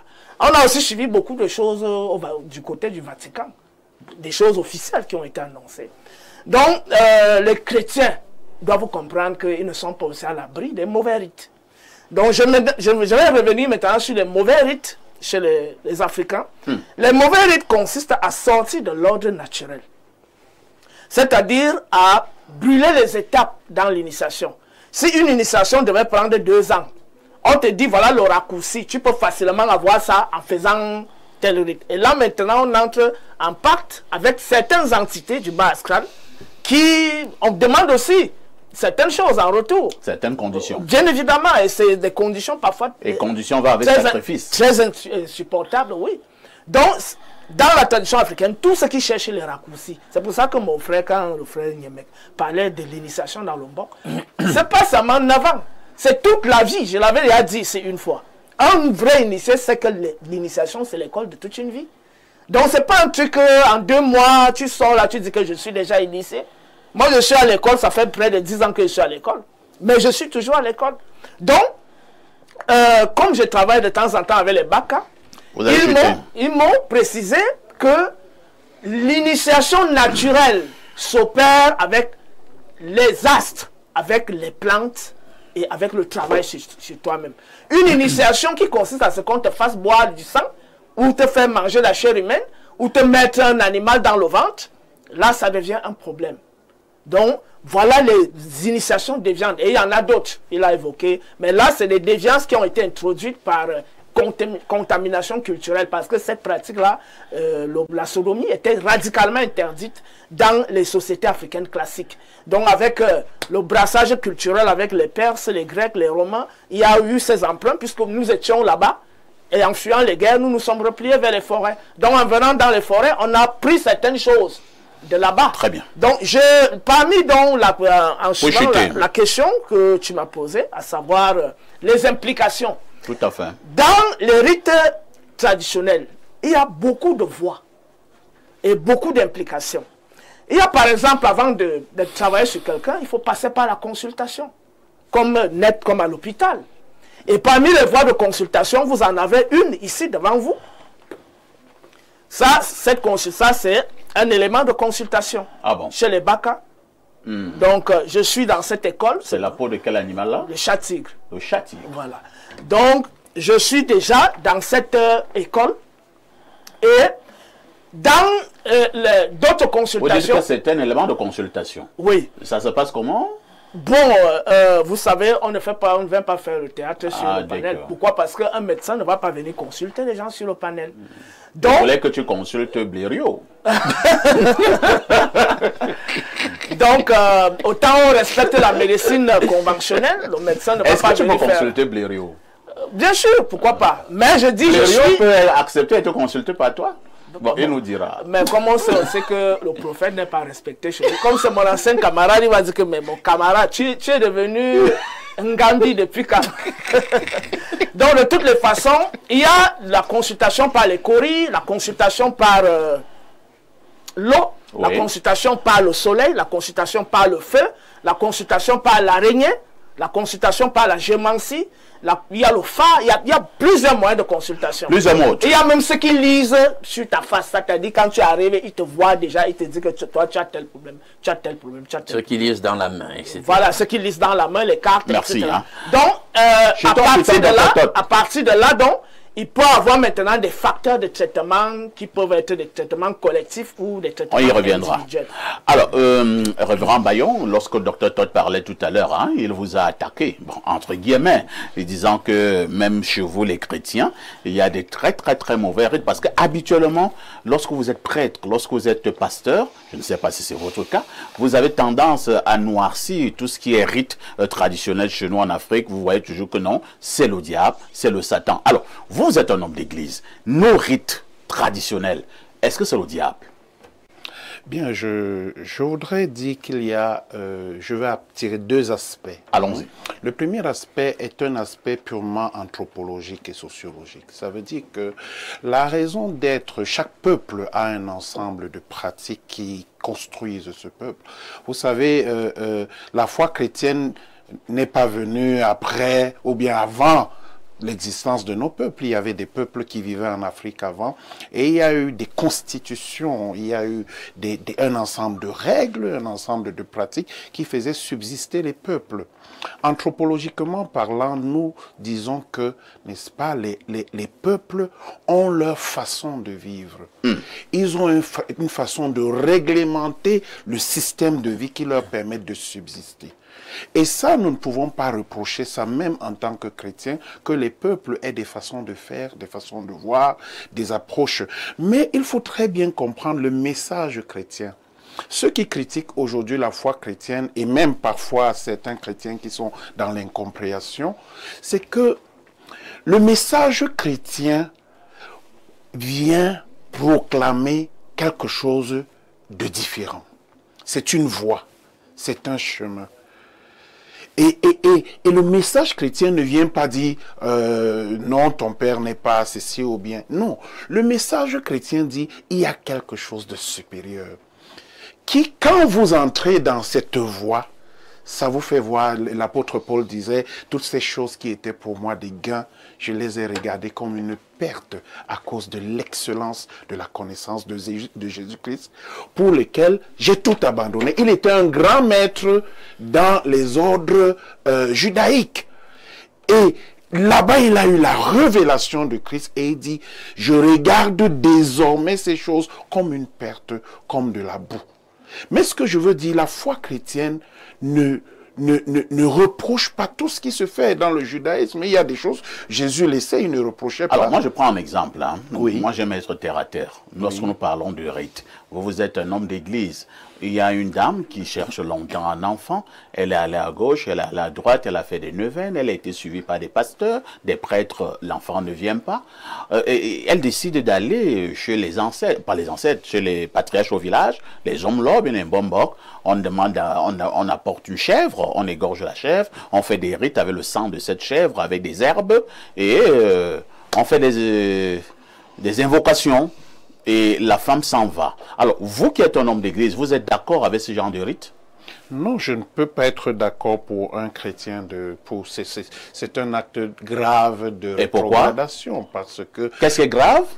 Parce que Jésus guérit et Jésus sauve.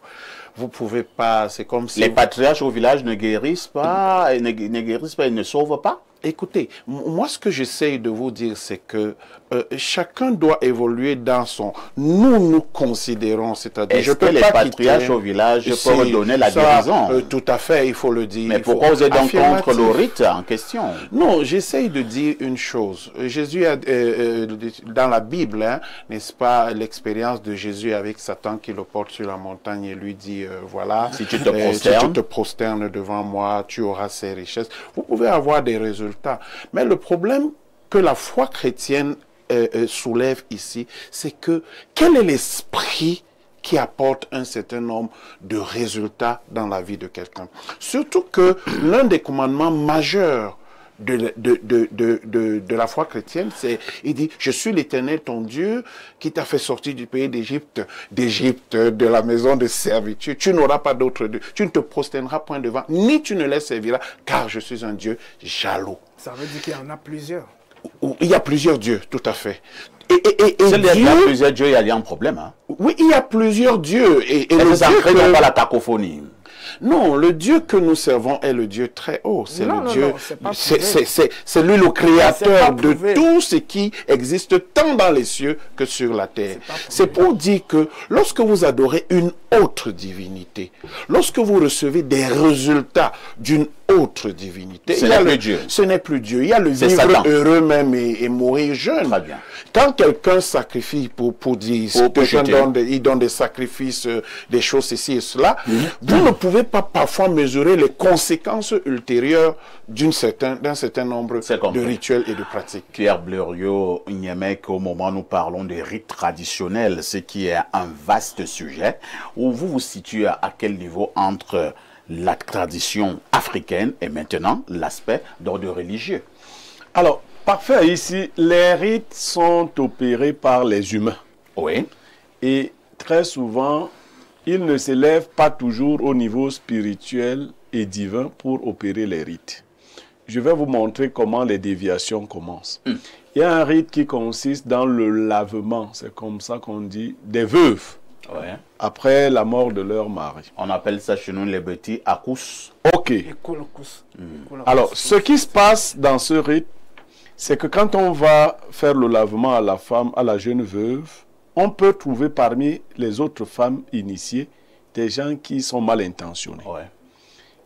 Qui font donc partie du rite, qui vont y introduire de veuvage, des pratiques qui ne sont pas celles initiales du rite de veuvage et peuvent détruire la veuve. Vous verrez qu'on va dire que le rite de veuvage détruit les veuves. Si je fais le parallèle à l'église, effectivement, lorsque les gens qui avaient la vraie vocation, le vrai appel, ont commencé à manquer, beaucoup de prêtres sont des prêtres de service et des pasteurs de service. C'est-à-dire que le gars n'a pas pu avoir le concours de l'école normale, le concours du CUS et tout le reste. Il a dit, moi je vais devenir donc dans ce cas un prêtre ou un pasteur. Quand un tel individu s'introduit, voyez même seulement sa manière de boire la coupe. Vous sentez que le gars veut boire l'alcool. C'est-à-dire, il n'y a rien de spirituel dans ce qu'il fait. C'est un alcoolique qui profite du fait qu'il soit désigné prêtre. Oui. Donc, il boit l'alcool avec une certaine passion. Il va donc, dans sa façon de faire, introduire ses manières particulières. Dans le cycle, ça qui se faisait à l'église, notamment l'église catholique de rite latin. Au départ, c'était des gens sérieux qui encadraient les futures épouses. D'accord? Mais à l'intérieur de la bergerie, se sont introduits des loups dans la bergerie. Lui, quand celui-là s'éloigne avec une sœur qu'il doit préparer au mariage, il lui fait l'amour. Vous voyez qu'il vient d'introduire ce que les rites en général, que ce soit dans l'église ou dans la tradition, sont des moyens de purification. Nos rites en Afrique sont souvent des rites de sanation, c'est comme ça qu'on appelle ça. Je vais vous prendre un dernier cas. Vous voyez le rite qui consiste à faire un lavement à des gens lorsqu'ils ont fait un inceste. On appelle ça chez nous Akwarontomba. Voilà. Alors, je vais vous dire que certains faux prêtres traditionnels, parce que nous avons aussi nos prêtres, ont introduit dans cette affaire des choses qui n'étaient pas arrêtées au départ. Juste dans l'idée de ridiculiser les personnes qu'on devait purifier. Nos rites ne sont pas comme ça. Un prêtre traditionnel dit, bon, ok, on va les fouetter. Et publiquement. On va les fouetter. Vous voyez, il est en train de galvauder l'orientation du rite. Un autre dit, ils vont faire l'amour en public. Alors, Vous imaginez le courage qu'il faut avoir pour avoir, je ne sais pas, tout le village devant vous. Et avoir l'érection. Et avoir l'érection. Vous voyez les diableries. Et tout ça sur une chèvre en train de... Jusqu'à ce que mort s'ensuit. Jusqu'à ce que la chèvre meure. Vous devez avoir une érection qui ne finit pas. Si vous tombez, vous devez vous relever. Donc il y a beaucoup de pervers, que ce soit dans l'église ou dans les traditions, qui se sont saisis des rites et les ont désorientés. Ces rites sont devenus malfaisants parce que on n'a pas veillé à l'orthodoxie à chaque fois. Très bien. On n'a pas veillé à cela. Merci. Hein. D'abord Alain Douk, après vous tu savez, prendre la parole. Il ne faut pas laisser passer ça. Parce qu'il y a des amalgames qui se font. On cite la Zohar, qui est un livre kabbalistique, du judaïsme talmudique. Il faut bien insister. Et chez les judaïstes talmudiques, c'est le Talmud qui a autorité. Et non pas l'héritage commun qu'ils ont avec la chrétienté, qui est la Tanakh. Et d'ailleurs, tout ce qu'ils font là-bas n'a plus rien à voir avec la Tanakh. C'est une toute autre religion et elle est perverse et la vraie chrétienté la récuse. Parce que d'ailleurs, dans cette religion en question, on ne reconnaît pas le Christ pour ce qu'il est. Donc, il faut pas créer l'amalgame dans l'esprit des téléspectateurs. Il faut dire les choses telles qu'elles sont. Ce qu'il a fait, c'est procéder à une immaculation, tentative d'immaculation en réalité de nos rituels. Je te cite un exemple tout simple. Nous sommes chez les Mossi. Chez les Mossi d'Afrique de l'Ouest, à l'époque, il y avait un rituel qui permettait, lorsqu'on constate qu'il y a un grave danger, un péril que subit la communauté en raison de la défaveur du climat. Il n'y a pas de pluie, on n'arrive pas à faire les récoltes, etc. De nuit, on faisait un rituel où les initiés du village et certains membres de la communauté venaient dans une danse rituelle invoquer les esprits. On égorgeait une jeune âme. Un être humain. Oui, un être humain, et on buvait de son sang, on mangeait de sa chair pour interpeller la faveur des dieux. Faut pas venir, quand vous venez à la télé, vous venez, vous voulez blanchir tout. Moi, je blanchis pas. S'il y a un truc qui ne va pas dans les religions, moi, je suis pas religieux, je dis que ça marche pas. Maintenant, l'affaire de David, de Jonathan, il ne faut pas aller lire la Bible avec nos esprits pervers post-modernes. Il ne faut pas aller voir ce qui se faisait à l'époque. On vous dit que Jean se mettait sur le sein de Jésus. Quand vous avez aujourd'hui un esprit totalement perverti, nous-mêmes aujourd'hui, tu regardes la télé comme ça, on t'envoie des messages subliminaux, il y a toujours un PD dans toutes les séries, etc., etc. On nous conditionne de telle sorte que nous, aujourd'hui, pour de quoi on trouve ça normal, ou alors à chaque fois qu'on va voir quelque chose d'assez intime entre hommes, on commence déjà un tout petit peu à avoir peur, mais c'était pas l'esprit des légendes de l'époque. C'était pas l'esprit des légendes de l'époque. Et si vous connaissez qui est le Christ, c'est tant une aberration que, je sais pas moi, une toute pas. S'il faut parler comme les juifs parlent, c'est-à-dire que quelque chose de... Voilà, d'envisager un Jésus homosexuel, ça n'a absolument pas de sens. Alors, Alain Douk essaie d'apporter plusieurs précisions sur ce que vous avez dit tout à l'heure. Haute réaction ou alors on passe? Oui, mais il est en contradiction avec lui-même. Pourquoi? Parce que il dit que nous ne devons pas blanchir la tradition africaine. Mais lui fait l'effort de blanchir la Bible. On appelle ça de l'hypocrisie, tout simplement. Il parle de la Kabbale. La Kabbale, c'est l'héritage des rabbins juifs. C'est l'héritage, c'est le langage, l'interprétation ésotérique de la Bible. C'est pour ça qu'on demande aux gens de ne pas lire la Bible comme un roman. Parce qu'il y a des codes ésotériques à l'intérieur de la Bible.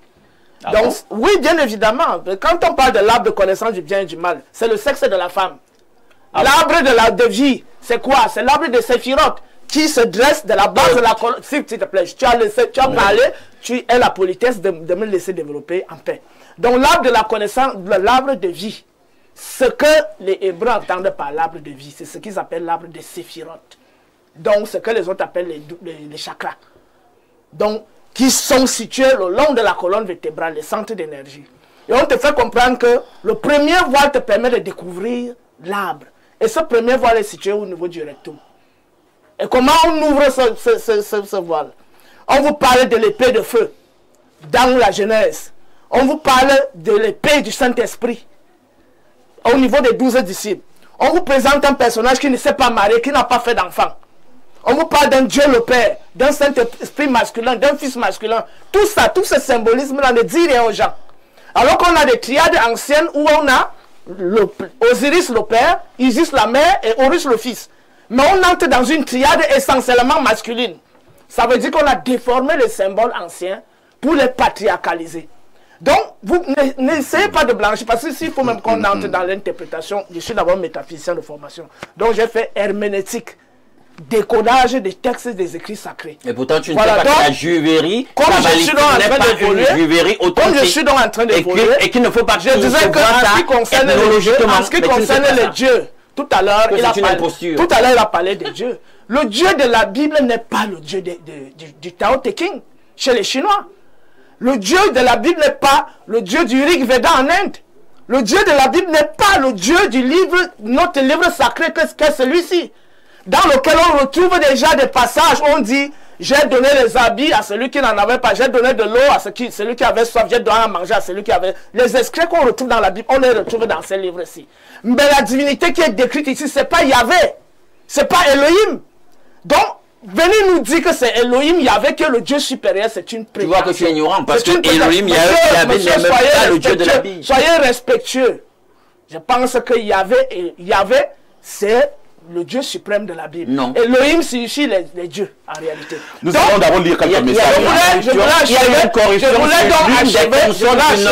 en réalité, on ne devrait pas vocaliser ça. On devrait vocaliser ça. Et la patience, parce que c'est un samèche. On devrait avoir la comme j'étais donc en train de dire, je cherchais par là en disant que la prétention de dire que le Dieu de la Bible est un Dieu suprême. Alors que ce livre a commencé à être rédigé au 7e siècle avant l'ère actuelle.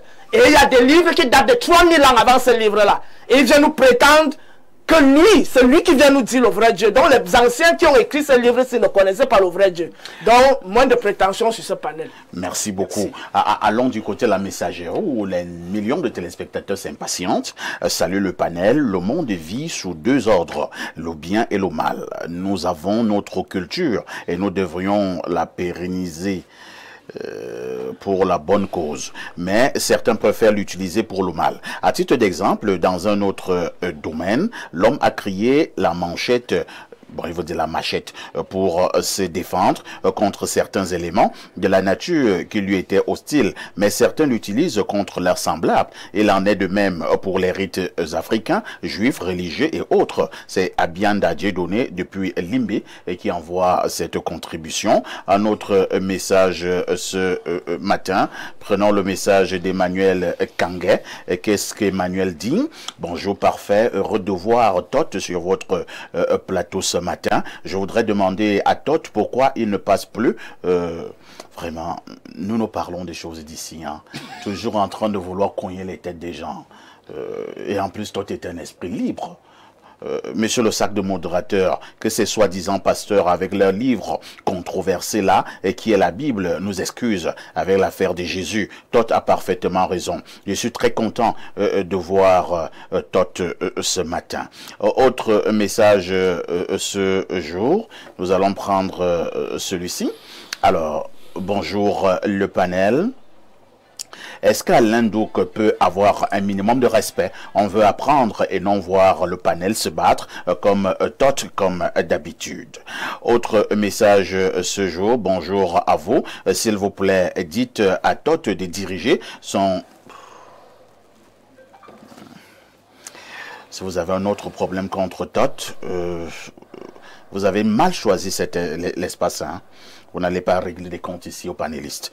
Bonjour Espace Miné, Alain Douk et sa rage légendaire. Il n'est pas devenu invité permanent pour rien. Il tire avec rage, ferveur et intensité sur tout ce qui est une aberration à ses yeux. J'imagine bien à quoi il peut ressembler quand il parle avec autant de rage dans son patois. Imaginez un Alain Douk aussi emporté dans ses discours, mais dans une langue qu'on ne comprend même pas. Ce serait la débandade.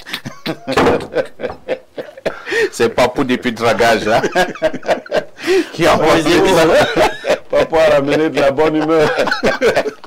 Autre message, bonjour à toi grand frère. Pour ma contribution, je dirais que les rites traditionnels en Afrique ont des implications multiples sur le plan culturel. Ils préservent l'identité, les langues et les valeurs communautaires. Sur le plan social, ils organisent la société, renforcent la cohésion et assurent la transmission entre générations. Spirituellement, ils permettent de maintenir un lien avec les ancêtres et de rechercher protection ou guidance. Économiquement, ils mobilisent des ressources et dynamisent certaines activités locales. Enfin, sur le plan politique, ils légitiment le pouvoir des autorités traditionnelles et interagissent avec les institutions modernes. Les rites restent donc centraux dans la vie africaine entre tradition et modernité. C'est Harold depuis Douala qui envoie cette bonne contribution. Le révérend pasteur voulait prendre la parole tout à l'heure. Je ne vous pose donc pas une question. Allez-y. Non, tout simplement, je voudrais dire que j'ai comme l'impression que ce repli identitaire que nous voyons de plus en plus, a tendance à vouloir tirer à boulet rouge sur la foi chrétienne, comme si la foi chrétienne constituait son obstacle principal.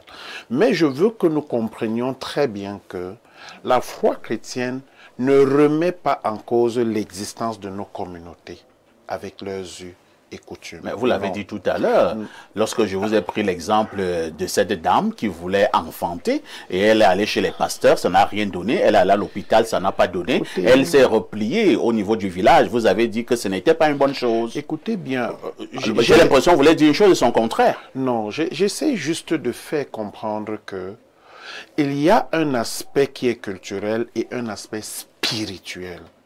C'est dans les aspects spirituels que nous ne sommes pas conciliables. Mais dans les aspects sociaux, les aspects culturels, je pense que la culture fait partie de la formation de l'identité, n'est-ce pas, communautaire. C'est pour dire simplement, et je vois à chaque fois revenir toutes ces choses parce que le docteur Toth, n'est-ce pas, a appris un certain nombre de choses pour remettre à sa manière, faire son exégèse, n'est-ce pas, de la Bible. Il faudrait qu'il fasse encore une relecture pour savoir que même dans les sociétés juives à l'époque, il y avait ce qu'on appelle vulgairement les sectes. Il y avait des gens qui faisaient des choses qui n'étaient pas en droite ligne avec ce qui était recommandé, avec les règles, et ils ont une lecture ésotérique et inventive, parce que moi je dis ça c'est de l'invention, vous allez voir, nous connaissons ce discours depuis fort longtemps, l'arbre de la connaissance du bien et du mal qui serait les affaires sexuelles et tout. Non, l'arbre de la connaissance du bien et du mal, c'est véritablement un arbre. C'est véritablement... Non, il a conscience, écoutez-moi, pour qui connaît la langue en question, c'est effectivement l'arbre. Rien de mystique. Véritablement un arbre. Il faudrait, je ne suis pas très littéral, je tiens à vous dire que je suis un homme spirituel. Et quand je vous dis un homme spirituel, il faut comprendre ça dans le véritable thème que je suis un homme spirituel. Je veux simplement vous dire que l'arbre de la vie est un véritable arbre. Et quand vous lisez la Bible dans la Genèse, vous lisez à donc c'est un arbre qui a existé. Vous allez voir à la fin des temps, cet arbre va encore se manifester et les gens vont manger de son fruit. C'était un arbre qui avait la vertu que quand vous le mangez, le fruit défendu n'était pas une affaire où Adam et Ève se sont accouplés. Non, si je vous fais l'exégèse de cette partie du texte, c'est-à-dire que l'homme était en progression dans un environnement où il y avait quelque chose qui n'était pas bien. Dieu voulait préserver l'homme d'entrer dans quelque chose qui serait un piège pour lui et lui met une limite. C'est compris. Donc c'est pour dire simplement qu'il faut cesser, n'est-ce pas, de faire toute cette amalgame de choses qui fait croire que jusqu'à Jésus serait un homosexuel. C'est très provoquant, mais je ne veux pas entrer là-dessus. Parce que le Seigneur... pas faire ça si c'était l'islam. Non, je ne peux pas entrer dans cela parce mais qu'est-ce que Jean lui faisait le Seigneur dit à moi la vengeance, à moi la rétribution. Je ne pense pas que... Qu'est-ce que Jean lui faisait permanemment comme sur sa poitrine? Que fait votre fils dans vos jambes et tout? Vous êtes en train de... Est-ce que quand vous avez vos filles... Est-ce que Jean était le fils de Jésus? Attendez, quand vous avez vos filles qui sont dans vos bras, est-ce que c'est de la pédophilie? Est-ce que Jean était le fils de Jésus? Ceux qui prétendent, s'ils vous voient embrasser votre fille, que c'est un acte de pédophilie, parce que souvent, dans leur pratique, ils pratiquent ce genre de choses. Et vous allez voir que dans les croyances de notre ami, vous pouvez aller trouver qu'il pratique ce genre de choses. Nous, c'est quelque chose qui fondamentalement est mauvais. C'est impossible. C'est vrai que nous sommes en train de nous éloigner légèrement de la problématique principale. Je voudrais la recentrer. Hein. Et voilà pourquoi je repasse la parole à Pierre Blériot. Pierre Blériot, nous parlons des rites traditionnels. Pour le cas africain, est-ce que ces rites peuvent encore sauver le continent? Voilà. Tant que les gens vont se mettre dans un combat de face à face, on va souvent galvauder les Tout à fait. On a une problématique. Tout à fait. Est-ce que nos rites peuvent nous sauver? Bonne question. On ne fait pas la culture d'un peuple avec les rites d'un autre peuple. Les rites, ce sont des alliances que nous avons avec notre propre nature, que les ancêtres ont tissées. Si on estime qu'un rite a été galvaudé, c'est à l'intérieur d'une culture qu'il faut corriger le rite. Il ne s'agit pas d'aller prendre les rites des autres. Vous voyez? Quand je vous parle de l'église catholique... Alors, au niveau donc de la chrétienté, ce sont les rites des autres ou bien ce sont nos rites? Non, ne faisons pas d'amalgame, parce que le catholicisme, c'est pas la je vous observez que chaque fois que je vous parle du catholicisme, par exemple, je dis catholicisme romain de rite latin. Je dis de rite latin. Je dis quelque chose là. Quand vous assistez à la messe catholique, mais vous êtes dans une messe, dans l'optique spirituelle, la messe est un culte avec les esprits. Ah bon? Mais bien sûr, tous les éléments sont réunis. Vous voyez... C'est la mise à mort du Christ. Vous voyez comment on met des chandelles. Vous voyez comment on utilise de l'encens. Vous voyez des huiles de ceci. Mais vous êtes... C'est la même chose que vous retrouvez quand vous allez voir un certain marabout, non? Il achète l'huile de... Même à la Rose-Croix. Pourquoi tu ne veux pas répondre maintenant? Bon, est-ce qu'il n'y a pas plusieurs choses que nous voyons à l'église qu'on retrouve par exemple à la Rose-Croix? Bon, pourquoi tu bégayes? Non, je dois bégayer. Je ne sais pas pourquoi tu... Mais oui, moi je réponds tout de suite. Voilà, oui. Alors, oui, parce que même bibliquement dans le livre de l'Apocalypse, on identifie l'institution politique ou religieuse romaine comme étant, on lui donne le dénominatif mystère. Babylone, mystère. C'est la matrice de la Kabbale. Si nous nous déracinons de notre culte, parce que le pasteur a dit les aspects culturels. Dans la culture, il y a aussi le culte. Le culte, c'est une reconnaissance. Ça peut être sous la forme d'adoration, ça peut être sous la forme de demande que nous faisons à la nature qui est la nôtre. Le premier Dieu de tout peuple, c'est sa nature. C'est pas... Et vous verrez que même dans la symbolique biblique, on retrace la nature, n'est-ce pas? Il y a certainement une voix qui parle, on dit, mais on est dans le jardin qui serait à Éden. Bon, les deux pasteurs sont tombés d'accord qu'il y avait donc un arbre là-bas. Mais chez nous également, dans le... Tu n'es pas pasteur aujourd'hui? Non. Non. Chez nous également, dans le Mbok, il y a un arbre qu'on appelle l'arbre de vérité. Je crois que vous... Quand il y a un conflit au village, on vous amène autour de cet arbre et il le sait. Et la vérité sort de là. Vous comprenez? On n'avait pas besoin de ces tribunaux où on manque chacun. Et là, le pasteur dira encore que ce n'est pas bien. Non, c'est bien. Que ce n'est pas bien comment? Pasteur, est-ce que c'est bien? Bon, écoutez. Non, ouais, tu dis seulement oui ou non. On gagne vous essayez de me faire dire... C'est-à-dire quand on veut la vérité, on va autour de cet arbre au village. Est-ce que c'est une bonne chose? Je dis clairement que chaque société... Moi, je suis chrétien. Quelqu'un qui n'est pas chrétien n'est pas tenu de faire ce que... Je dis quand je suis chrétien, je suis fidèle à ce à quoi je crois. Maintenant, celui qui le fait, qu'il le fasse. Est-ce que les arbres ont un pouvoir? Non. Comment non? Non. Non, pasteur. Comment tu peux dire non? Attends. Je vais réagir. Comment les arbres n'ont pas un pouvoir? Non. Je vais réagir. Mais je voudrais juste chuter. Toute une symbolique. Plusieurs rites en Afrique se pratiquent autour des arbres. Parlons métaphysique. Là où nous ne pouvons pas être d'accord, c'est parce que moi je vous dis que vous avez un arbre qui est naturel, mais que autour de cet arbre, parce que se passe un culte, il y a un esprit qui s'accroche. C'est pour dire que quand vous voyez quelqu'un ou des résultats qui se retrouvent autour d'un arbre, il y a un être spirituel en arrière. C'est la même chose chez les idoles. On a compris. Les arbres dans la nature ont un pouvoir vibratoire. D'ailleurs, dans une autre forme de médecine, on demande, lorsque vous voulez vous décharger des mauvaises ondes, vous restaurer sur le plan de la santé, d'aller dans la nature, marcher les pieds nus, vous accoler à un arbre pour que l'arbre vous purifie sur le plan de la vibration. Les arbres ont un pouvoir. Très bien. Et chacun de nous ici... on appelle ça l'idolâtrie. Non, ce n'est pas l'idolâtrie, c'est de la physique. Parce que l'être c'est de la physique. Non. La création la plus supérieure, c'est l'être humain. Elle est imbécilisante d'un moment. Non, c'est de la physique. C'est l'être humain. Non, c'est de la physique vibratoire, monsieur. C'est de la physique vibratoire. Il n'y a rien de magique. Alors, je sors la parfaite. Tout à l'heure, il ne faut pas confondre les choses. Il ne faut pas verser dans la panthéisation. Dieu n'est pas la nature. Nous sommes des éléments de la nature. Il y a un Dieu qui a créé la nature. Et nous sommes des éléments de cette nature-là. On ne peut pas se soumettre, nous, bibliquement, à adorer une création telle que nous. Au lieu du créateur. Au lieu du créateur. Ça n'a pas de sens. Docteur Todt, avez-vous l'impression que les Africains soient véritablement encore ancrés dans leur rite traditionnel? Si oui, comment? Sinon, pourquoi? Actuellement, une très grande minorité y est encore accrochée. Et la majorité est dans les choses que vous entendez là. Que nous, la chrétienté, le christianisme, des choses comme ça, on leur fait comprendre qu'il y a une théologie africaine, une spiritualité africaine qui date de 5000 ans avant la naissance de la tradition judéo-chrétienne. Ils ne la connaissent pas. Ils ne cherchent même pas à la connaître. Voilà l'héritage de nos ancêtres qui est là devant nos yeux. Si tu peux présenter devant la caméra.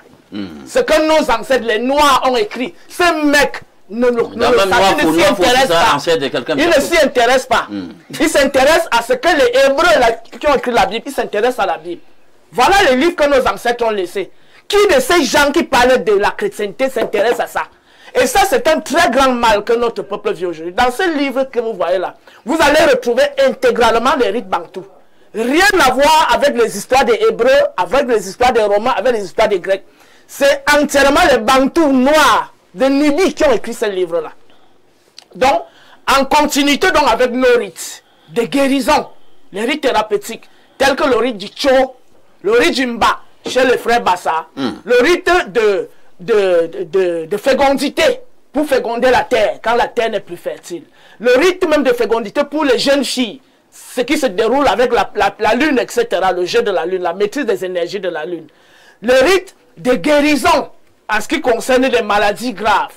Le rite de pouvoir, parce que là on parle de l'impact même sur l'Afrique. La plupart de l'élite politique africaine, pourquoi se replient-elles vers la tradition?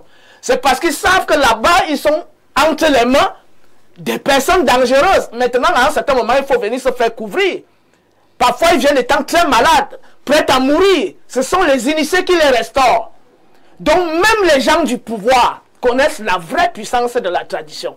Ceux qui pratiquent la médecine, quand quelqu'un dit que l'arbre n'a pas le pouvoir, c'est pas sur la base des plantes qu'on fabrique les comprimés. Et il y a justement quelqu'un qui pose une question ici. Hein. Il dit ceci.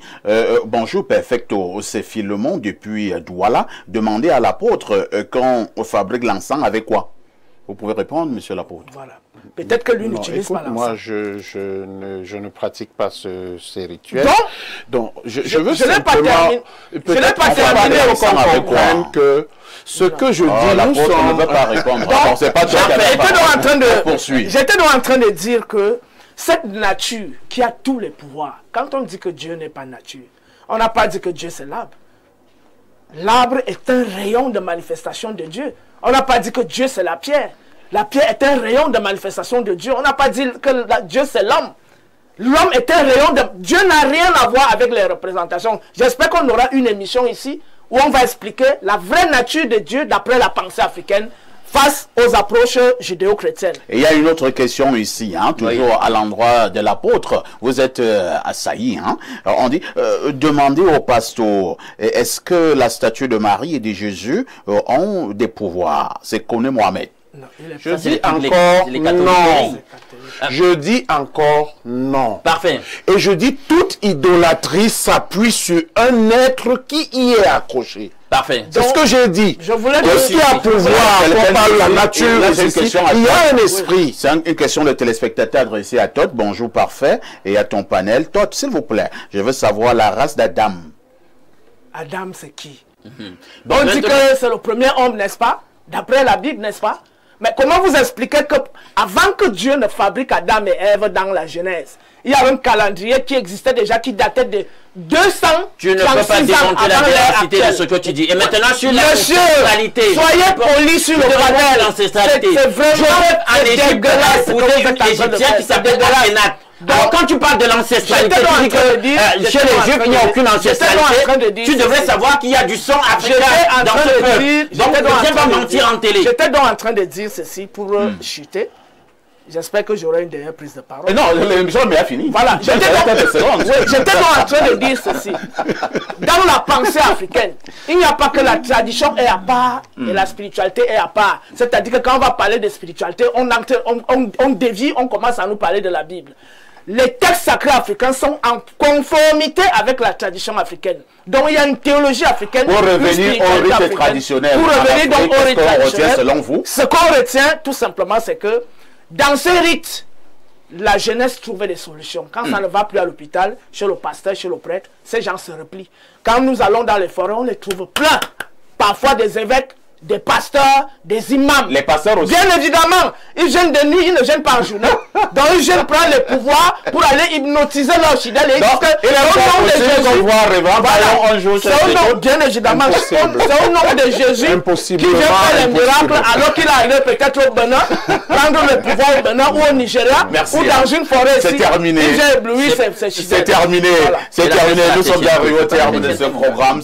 Naturellement, on n'a pas eu suffisamment de temps pour dire tout ce qu'il y avait à dire. Hein. Mais il me reste qu'à dire merci au révérend Bayon et qui nous accompagne tous les jeudis. Merci à Alain Douc. Merci également à notre consultant Pierre Blériot. Merci au docteur Todd qui est égyptologue. La rediffusion de ce programme, c'est ce soir, comme tous les soirs d'ailleurs, à partir de 22h30. Jeudi prochain, nous aurons un autre thème, toujours pour parler de spiritualité. Une question. Avec tout ceci, que faites-vous encore ailleurs ?